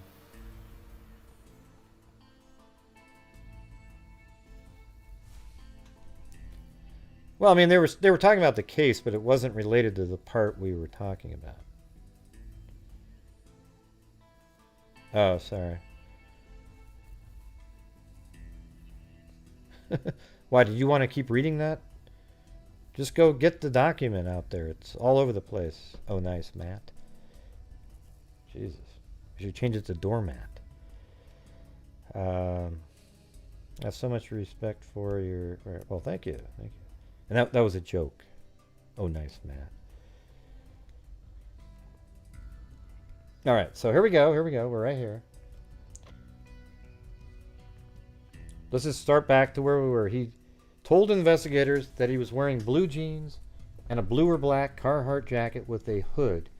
He advised he may have been wearing some type of head covering as well. He further claimed he saw no one else except the juvenile girls. So he's not admitting that he saw Sue. I just call her that because she was easy to weed out who they were talking about. Except for the juvenile girls he saw east of the Freedom Bridge. He told investigators that he owns firearms. Richard Allen's wife, Kathy Allen, also spoke to investigators. She confirmed that Richard did have guns and knives at the residence. She also stated that Richard still owns a blue Carhartt jacket. On October 13, 2022, investigators executed a search warrant of Richard Allen's residence. So this is on the 13th. And remember, that's the same day he was interviewed again. And where he gave this information about standing on platform 1. And exactly that he was wearing exactly what's on the... Have they ever took the image out and said, is this you? I mean, even now? Like on the 13th, wouldn't that have been easy to say? Except you don't want him to say no. I mean, that's the problem. You do not want him to say no. Because if he says no, then he's on record saying no. You could have done it early on when, before anybody knew where the image came from. He would have said, oh yeah. You just would have set it up. and say, yeah, this is from a trail camera. I was going to ask you, because I've seen you before. You know, I was just going to ask you if that was you. And he'd say, oh, yeah. Boom. On October 13, 2022, investigators executed a search warrant on Richard Allen's residence at 1967 North Whiteman Drive, Delphi, Carroll County, Indiana. Among other items, officers located jackets, boots, knives, firearms, including a Sig Sauer model P226. I wonder if they're going to start linking up footprints and so forth, you know, down there, if they have any, like in the mud on the bank. Between October 14, 2022 and October 19, 2022, the Indiana State Police Laboratory performed an analysis on Allen's Sig Sauer model P226. The laboratory performed a physical examination and classification of the firearm function test, barrel and overall length measure, test firing, ammunition, component characterization, microscopic comparison, and NIBIN. The laboratory determined the unspent round. Remember earlier they said they found the unspent round between 2 feet away from Libby, but between Abby and Libby. It was cycled through Richard Allen's Sig Sauer. So they determined that that bullet was ejected from Richard Allen's Sig Sauer model P226. An identification opinion. So it's not an exact science, but I think it's scientific. It's just one of those things where, you know, it's not like I don't think it's equivalent, in my opinion, just by what people have said out there. But some people say it is like a fingerprint, but I mean, who knows? And they don't word it like it's an exact, because they say an identification opinion is reached when the evidence exhibits an agreement of class characteristics and sufficient agreement of individual marks. Sufficient agreement is related to the significant duplication of random. So that means they fired multiple times, or not fired, but ejected multiple bullets from the gun, and unspent bullets, and then compared. And then what you would do with those, get about 4 or 5 other Sig Sauers and eject from those and see what similarities there would be. That's what I would do. And do like 50 bullets a piece, I don't know what the total number is. The interpretation of identification is subject in nature. See, they're not even admitting that it's scientific right there. Subjective in nature and based on relevant scientific research. But the identification is subjective, and the reporting examiner's training and experience. But I think if you go through it enough, you could, if you did enough samples, I think you could convince a jury if you do it the right way. Investigators then ran the firearm and found that the firearm was purchased by Richard Allen in 2001. Richard Allen voluntarily came to Indiana State Police Post on October 26, 2022. He spoke with investigators and stated that he never allowed anyone to use or borrow. So they called him up and said, hey, you want to come down here? He came down there and said, nope, never allowed anybody to borrow it. Then it's like, well, then how did one of your bullets get between them? When asked about the unspent bullet, he did not have an explanation of why the bullet was found between the bodies of Abby and Libby. He again admitted that he was on the trail, but denied knowing Abby and Libby, and denied any involvement in their murders. Carroll County Sheriff Department Detective so-and-so has been part of the investigation since it started in 2017. He had an opportunity to review and examine evidence gathered in the investigation. Detective, I wonder if that's like Holman, maybe, along with other investigators, believe the evidence gathered shows that Richard Allen is the male subject seen on the video from Libby's phone, who forced the victims down the hill. Further, that the victims were forced down the hill by Richard Allen And they also believe they were forced down by a gun. It doesn't say that in here, but I know that because the people that, the family members that watched the video were told that they heard the click of a gun, and of course that would be a way to control people by holding a knife. Wouldn't work quite as well as you saying, you know, holding a gun out and saying, guys down the hill. Further, that the victims were forced down the hill by Richard Allen and led to the location where they were murdered. Through the statements and photographs of the juvenile females and the statement of Sue and so-and-so, I think those are the three girls, were at the southeast edge of the trail at 1243, east of the Freedom Bridge at 126, and walked across the former railroad overpass over Old State Road 25 after 1:26 p.m. and before 1:46 p.m. They walked the entirety of the trail and observed only one person, an adult male. So this is Sue's vehicle is seen on Hoosier Harvester video at 1:46 p.m. leaving at 2:14 p.m. and she stated she only saw one adult male. Let's see. And then those three other girls described the male in similar manners, wearing similar clothing, leading investigators believe all four saw the same male individual. Investigators believe, I wonder if like you could just show them the picture as soon as they came forward and you talk to them and go, wait, wasn't this him right here? And they go, oh yeah. They just might not have verbalized it correctly, but as soon as they saw it, they go, oh yeah, yep. Investigators believe the male observed by those three different people is the same male depicted in the victim. Yeah, we did that part. Let's see. Investigators believe the male observed by the three girls is the same male depicted in the video from Libby's phone due to the description of the male by the four females matching the male in the video. Due to the description of the male by the four females matching the video in... Investigators believe the male observed by is the same male depicted in the... I don't know who these names are right here, though.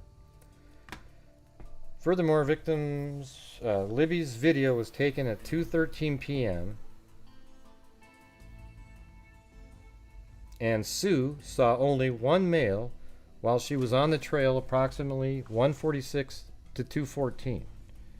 And the reason he was never seen again is because he was killing Abby and Libby, right? So investigators believe Richard Allen was the male seen by I think those are the three girls again. And the male seen in victim Richard Allen told investigators he was on the trail from 1:30 to 3:30, that the video from the Hoosier Harvester shows a vehicle that matches the description of Richard Allen passing at 1:27 p.m. towards the former CPS building. The clothing he told investigators he was wearing matched the clothing of the male in victim 2's video and the clothing description provided by those three girls. A vehicle matching the description of the 2016 Ford Focus is seen at or around 2:10 or 2:14 p.m. and 2:28 p.m. at the at these three times the vehicle that was parked in blocking its license plate were seen at 2:10, 2:14, and 2:28, still parked there obviously, at the former CPS building. Through his own admissions, Richard Allen walked the trails and eventually hiked to the Monenhigh Bridge and walked out onto the Monenhigh Bridge to Platform 1, and that's exactly where Sue had seen her. What's going on with all the removed comments up here and everything? I don't get it. God. Man, there's so many problems in here. Covering the Delphi case is like a nightmare to me. You know, I love covering it, but it's the people, and I don't mean the normal ones, but it's just these wacko troll. It's not a troll heavy night. It's just every time you cover the Delphi case, these absolute dipshits from social media and Reddit and all the clown factory places of the world show up on the show and they just wreak havoc. I mean, it's just absolutely disgusting, people. I mean, hideous.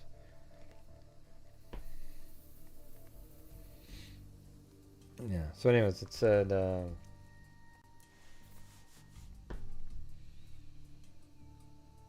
through his own admission, Richard Allen walked the trails and eventually hiked to the Monon High Bridge and walked out on the Monon High Bridge. A male subject matching Richard Allen's description was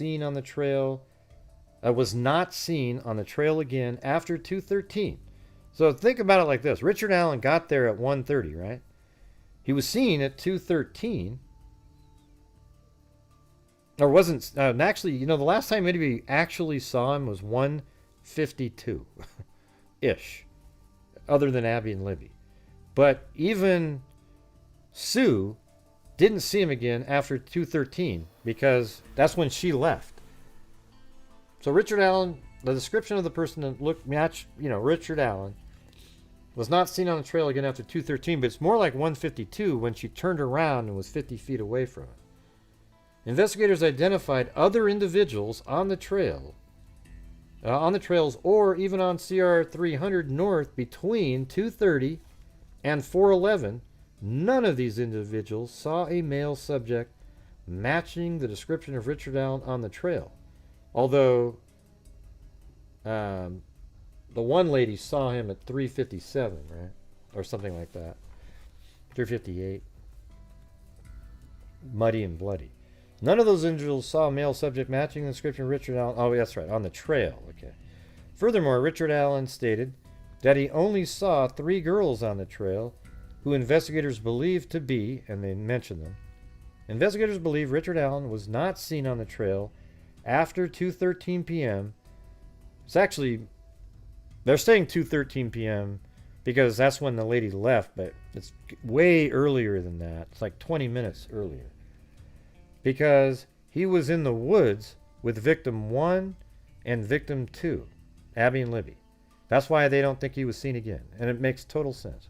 An unspent .40 caliber round between the bodies of victim 1 and 2, between Abby and Libby, was forensically determined to have been cycled through Richard Allen's Sig Sauer model P226. The Sig Sauer model P226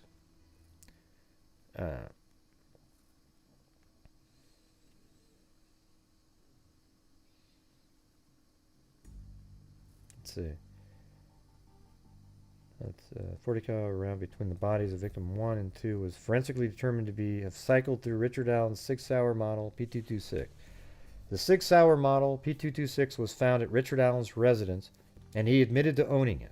He also admitted that nobody ever uses it. Doesn't allow anybody to. Investigators were able to determine that he had owned it since 2001. Richard Allen stated he had not been on the property where the unspent round was found, that he did not know the property owner, and that he had no explanation as to why a round cycled through his firearm would be at the location. Furthermore, he stated that he never allowed anyone to use or borrow the Sig Sauer model P226. Investigators believe that after the victims were murdered, Richard Allen returned to his vehicle by walking down CR 300 north, and I think it's possible after that he drove by, because remember earlier when I told you guys, if you're still here, about the Marathon gas station? Well, Kegan Kline looked up the location of the Marathon gas station, and look where Richard Allen lives. I mean, it's let me just give you, as a crow flies, it is 0.67 miles, right there, right?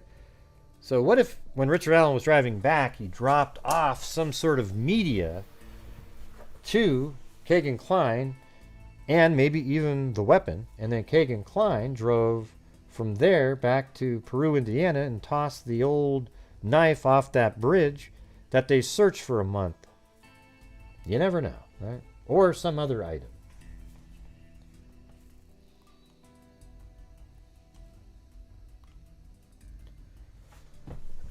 right, so then investigators believe he was seen by, oh yeah, that one lady driving back to his vehicle with clothes that were muddy and bloody.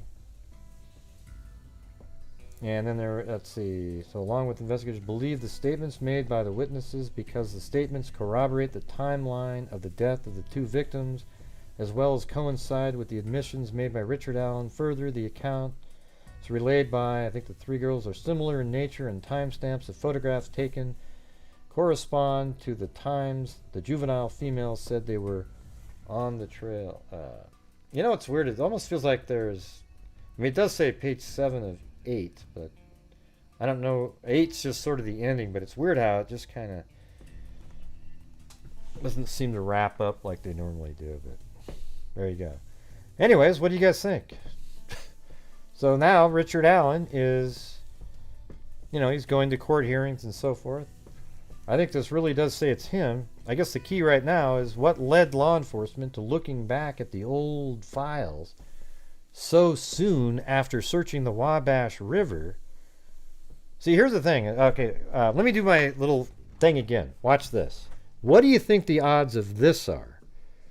That Richard Allen and Kegan Kline aren't connected when Kegan Kline was supposed to meet up with Libby the same morning that they were killed, and even says he was, you know, he's supposed to meet up with them, but he didn't get to meet up with them because they were killed by some other person. And then Kegan Kline is being investigated. They search a river, and then in relation to the Libby and Abby case, and then 2 weeks later do a search warrant on a home that leads to the arrest of a person named Richard Allen. I mean, my God, it's just, if those aren't connected, man, we've got the craziest coincidence that you've ever seen in your life. Yeah. It's like 1 in a billion, right?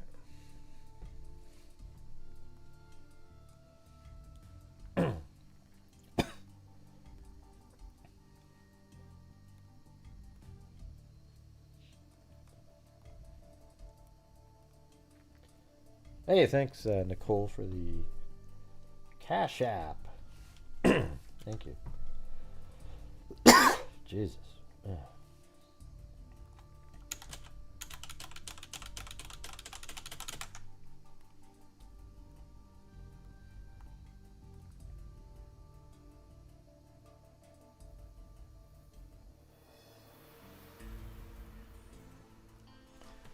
Anyways, what do you guys think about that? I've already been on there for 3 hours and 31 minutes, but I hope, for those of you who are newer from the Idaho case, did you find that interesting? Were you able to kind of follow along other than the few breaks? There wasn't really a lot of, you know, downtime in there, other than me stomping off for a moment.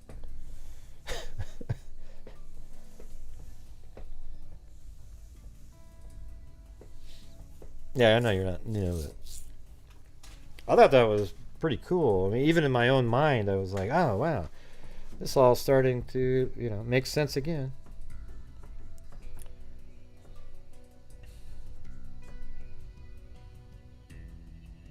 Yeah, sweet. It's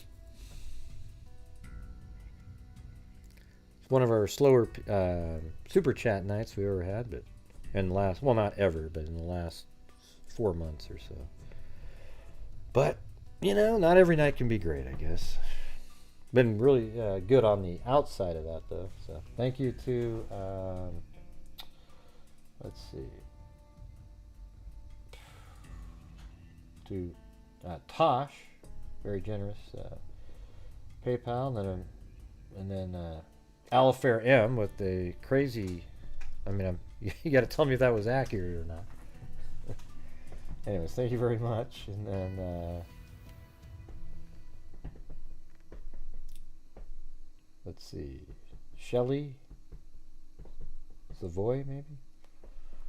And then, oh yeah, I think I figured out how to do the 4x6 labels. I got my little scale here. I'm using that pirate shipping that one of you guys told me about. It's not very much more than the book rate, you know, so it's like, hey, I'm just nervous about the Australian ones. I guarantee it, as soon as you type in Australia, boy, that sucker's going to be... But I bet you it's not bad, you know? There's so many cases you could help solve with your... Well, thanks. I think I'm going to start doing more of what I just have been doing with the mapping, with the little ball moving around, something like that. So, thank you to VDub. Thank you very much. I think I got you in for the... Let me make sure.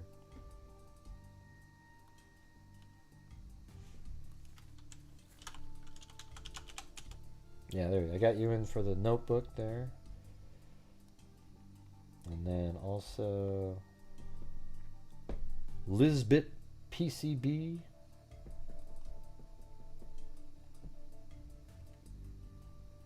Jenna P. And Lillian. It's good to see Lillian in here, wasn't it? I'm going to have to do a call-in show soon. I'm trying to avoid call-ins when we do Delphi because it's really nothing but trolls.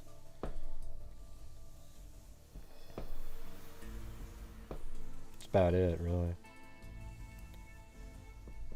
Yeah, isn't that crazy, Sophia? I mean, it's like whenever you go over it again, it's...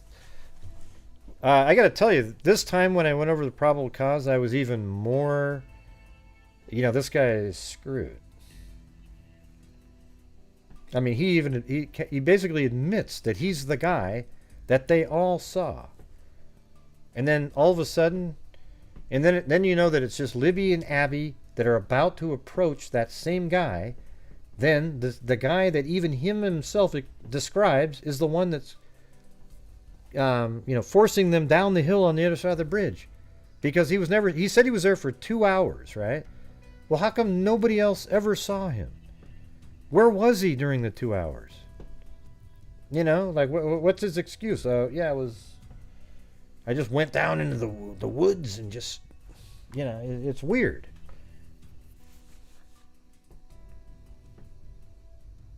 I think he almost wanted to get, well, originally he probably was like, yeah, here's my name, try to get out in front of it. Hey, I was there, you know, you got me. I see myself in the image that you guys have put out there. See, that's what he was doing. You know the image, the still frame they put out of the bridge guy? That was put out in 2 days. It was already out into the public. So he saw that image, and then he came forward. And that was the time they could have said, oh, yeah, we've got trail cameras all up over here. And that should have almost been, I know it's hindsight, but wouldn't that have been a really interesting... Listen, if anybody claims that they were out there, just tell them that that's a trail camera image.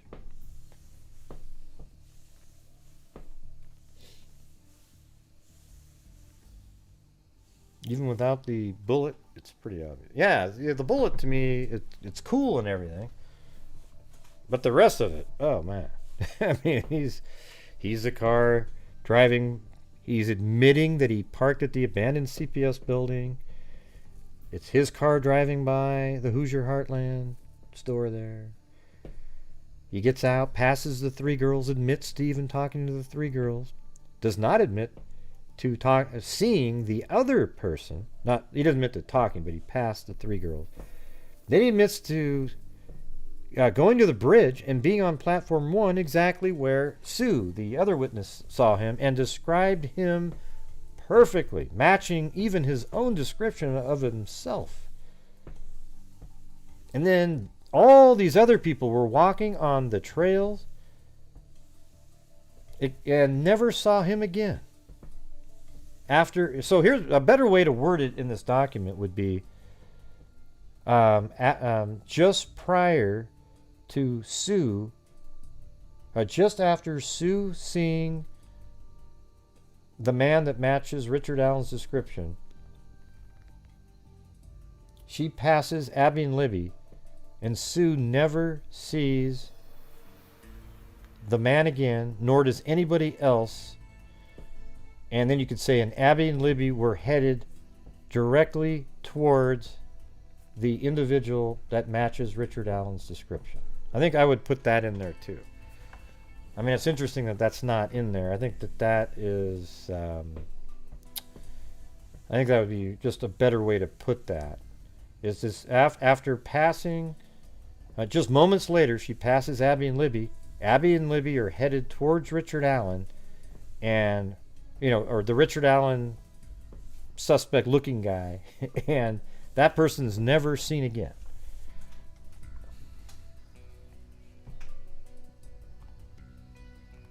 And the reason he's never seen again is because he's with Abby and Libby, and he's at the crime scene, and he killed them. You know what I'm saying? Alright. So thank you to Kathy Friedenmaker.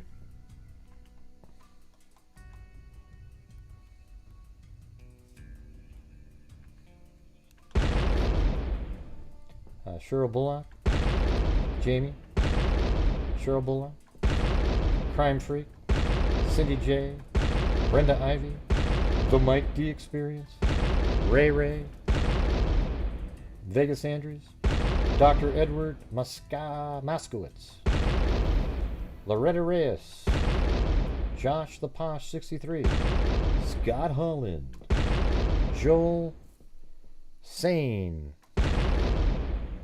Of course it was premeditated, yeah.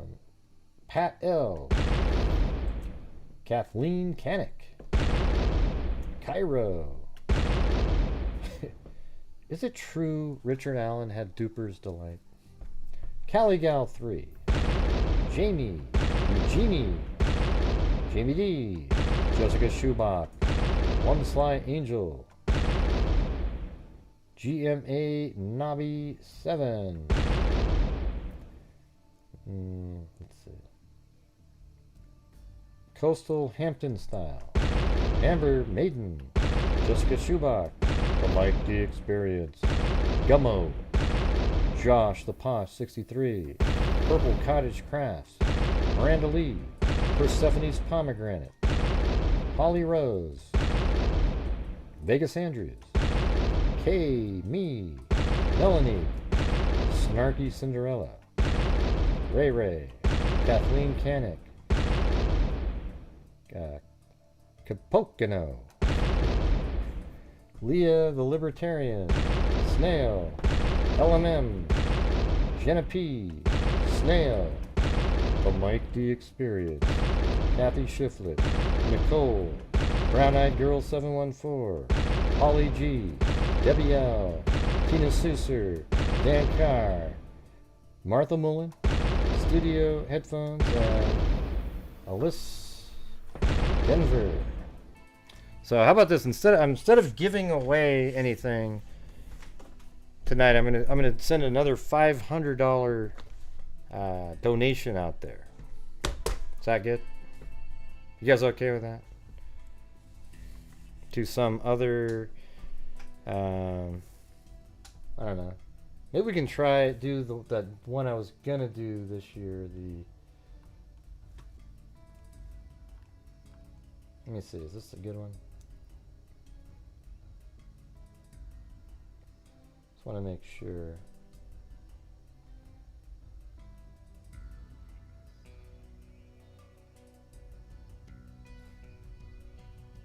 I think this is it.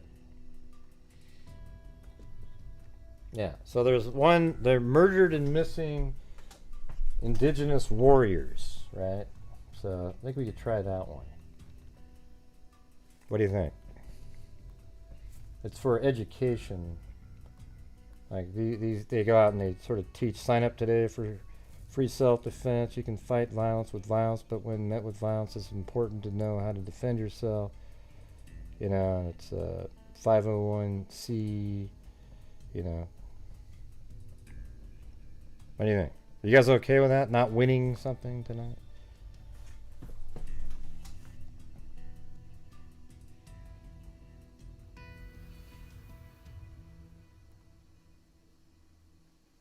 All right, there it is. Let me see if it...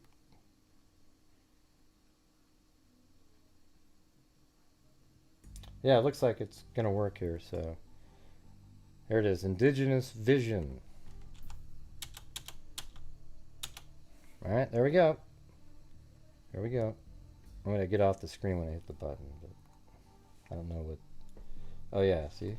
I had to sign in. Shit.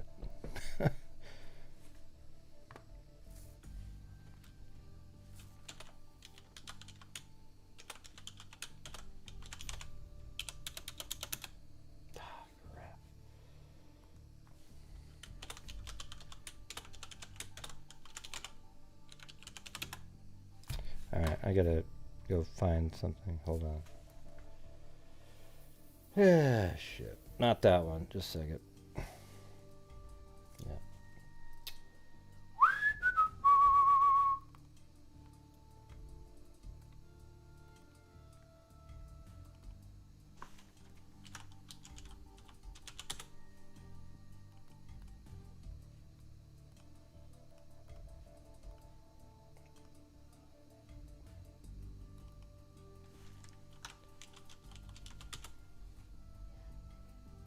Yeah, I typed that in.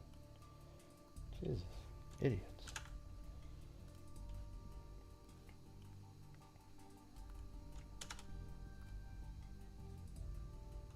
Wait, why does it have that in there? God, that's some really old... It's weird.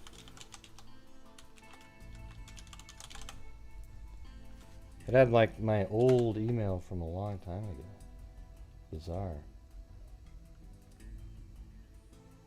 Okay, well there we go. And looks good. I had some weird, my old, really old email in there. Absolutely weird. So, I'm not sure, did it?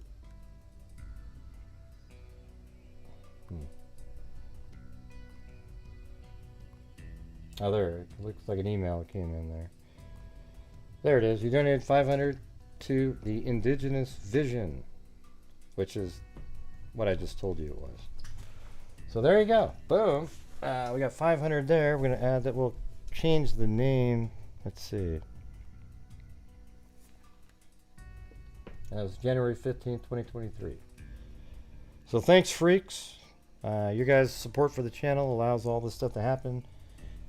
So I really appreciate it. Let me get the... Let's update the numbers, though. It's always fun to see them keep climbing. So now we're at 29,250. So since January 2020, 129,250. Then on here, 2,500. And we got to add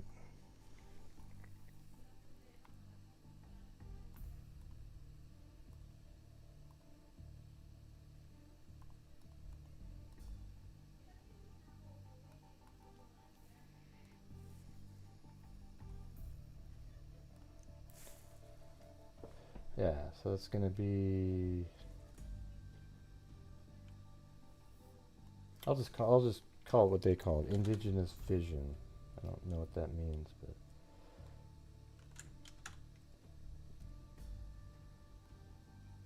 Viz. There we go. Let's do it like that. Put 500 on there, and boom. And then we'll add in the black and missing again on the next one of the ones coming up.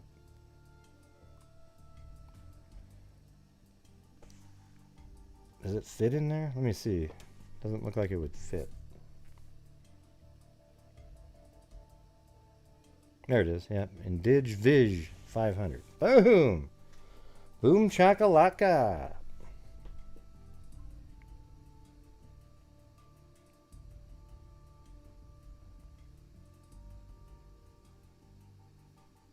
Huh? What does that mean? Yeah. So far we're at 2,500 this year because we just started the year, and 129,250.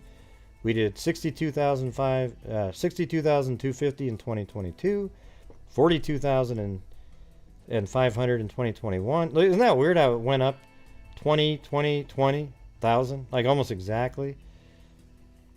22,000 to 42,000 and 42 to 62. So I guess this year means 82? Is that? I doubt it. Nights like this won't make that happen on YouTube.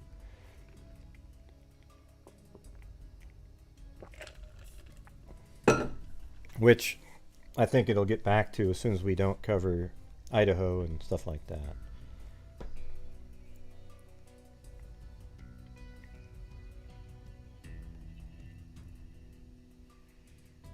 Yeah.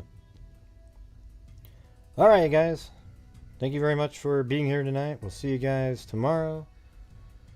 And I appreciate all your, the support you guys give and everything. Thanks for the PayPals, everything, super chats. Awesome. I guess we'll see you tomorrow. And as I always say, everybody, until next time, be safe out there. And sorry for getting grumpy. I just it sucked. All right. Yeah, I've been doing this true crime thing for quite a while now. And during this whole time, I have not seen one person that is a crime dissector, plug rejector. I'm a certified human lie detector. Gonna get ya on a stretcher if you try and play me like an old projector. Crime sector is my nectar. Professor Gragel's gonna give another lecture. Crime collector, freak connector, and I'm always gonna be a pup protector. Fool deflector, interceptor, and I'm meaner than a spectre with a vector on his pector. With all respect, y'all. Just remember I've a temper fucking check, y'all. I have no agenda. I'm a pretender, and I'll serve it to you straight without the blender. And in the end, I'm gonna send ya on a mission to reveal the true offender. Yeah, so I'll just get right back to work. All right, everybody? Talk to you later. Good night, everybody. Go ahead. Gee, right? Gee. Oh my God. What a drama queen, huh? All right, see you guys later.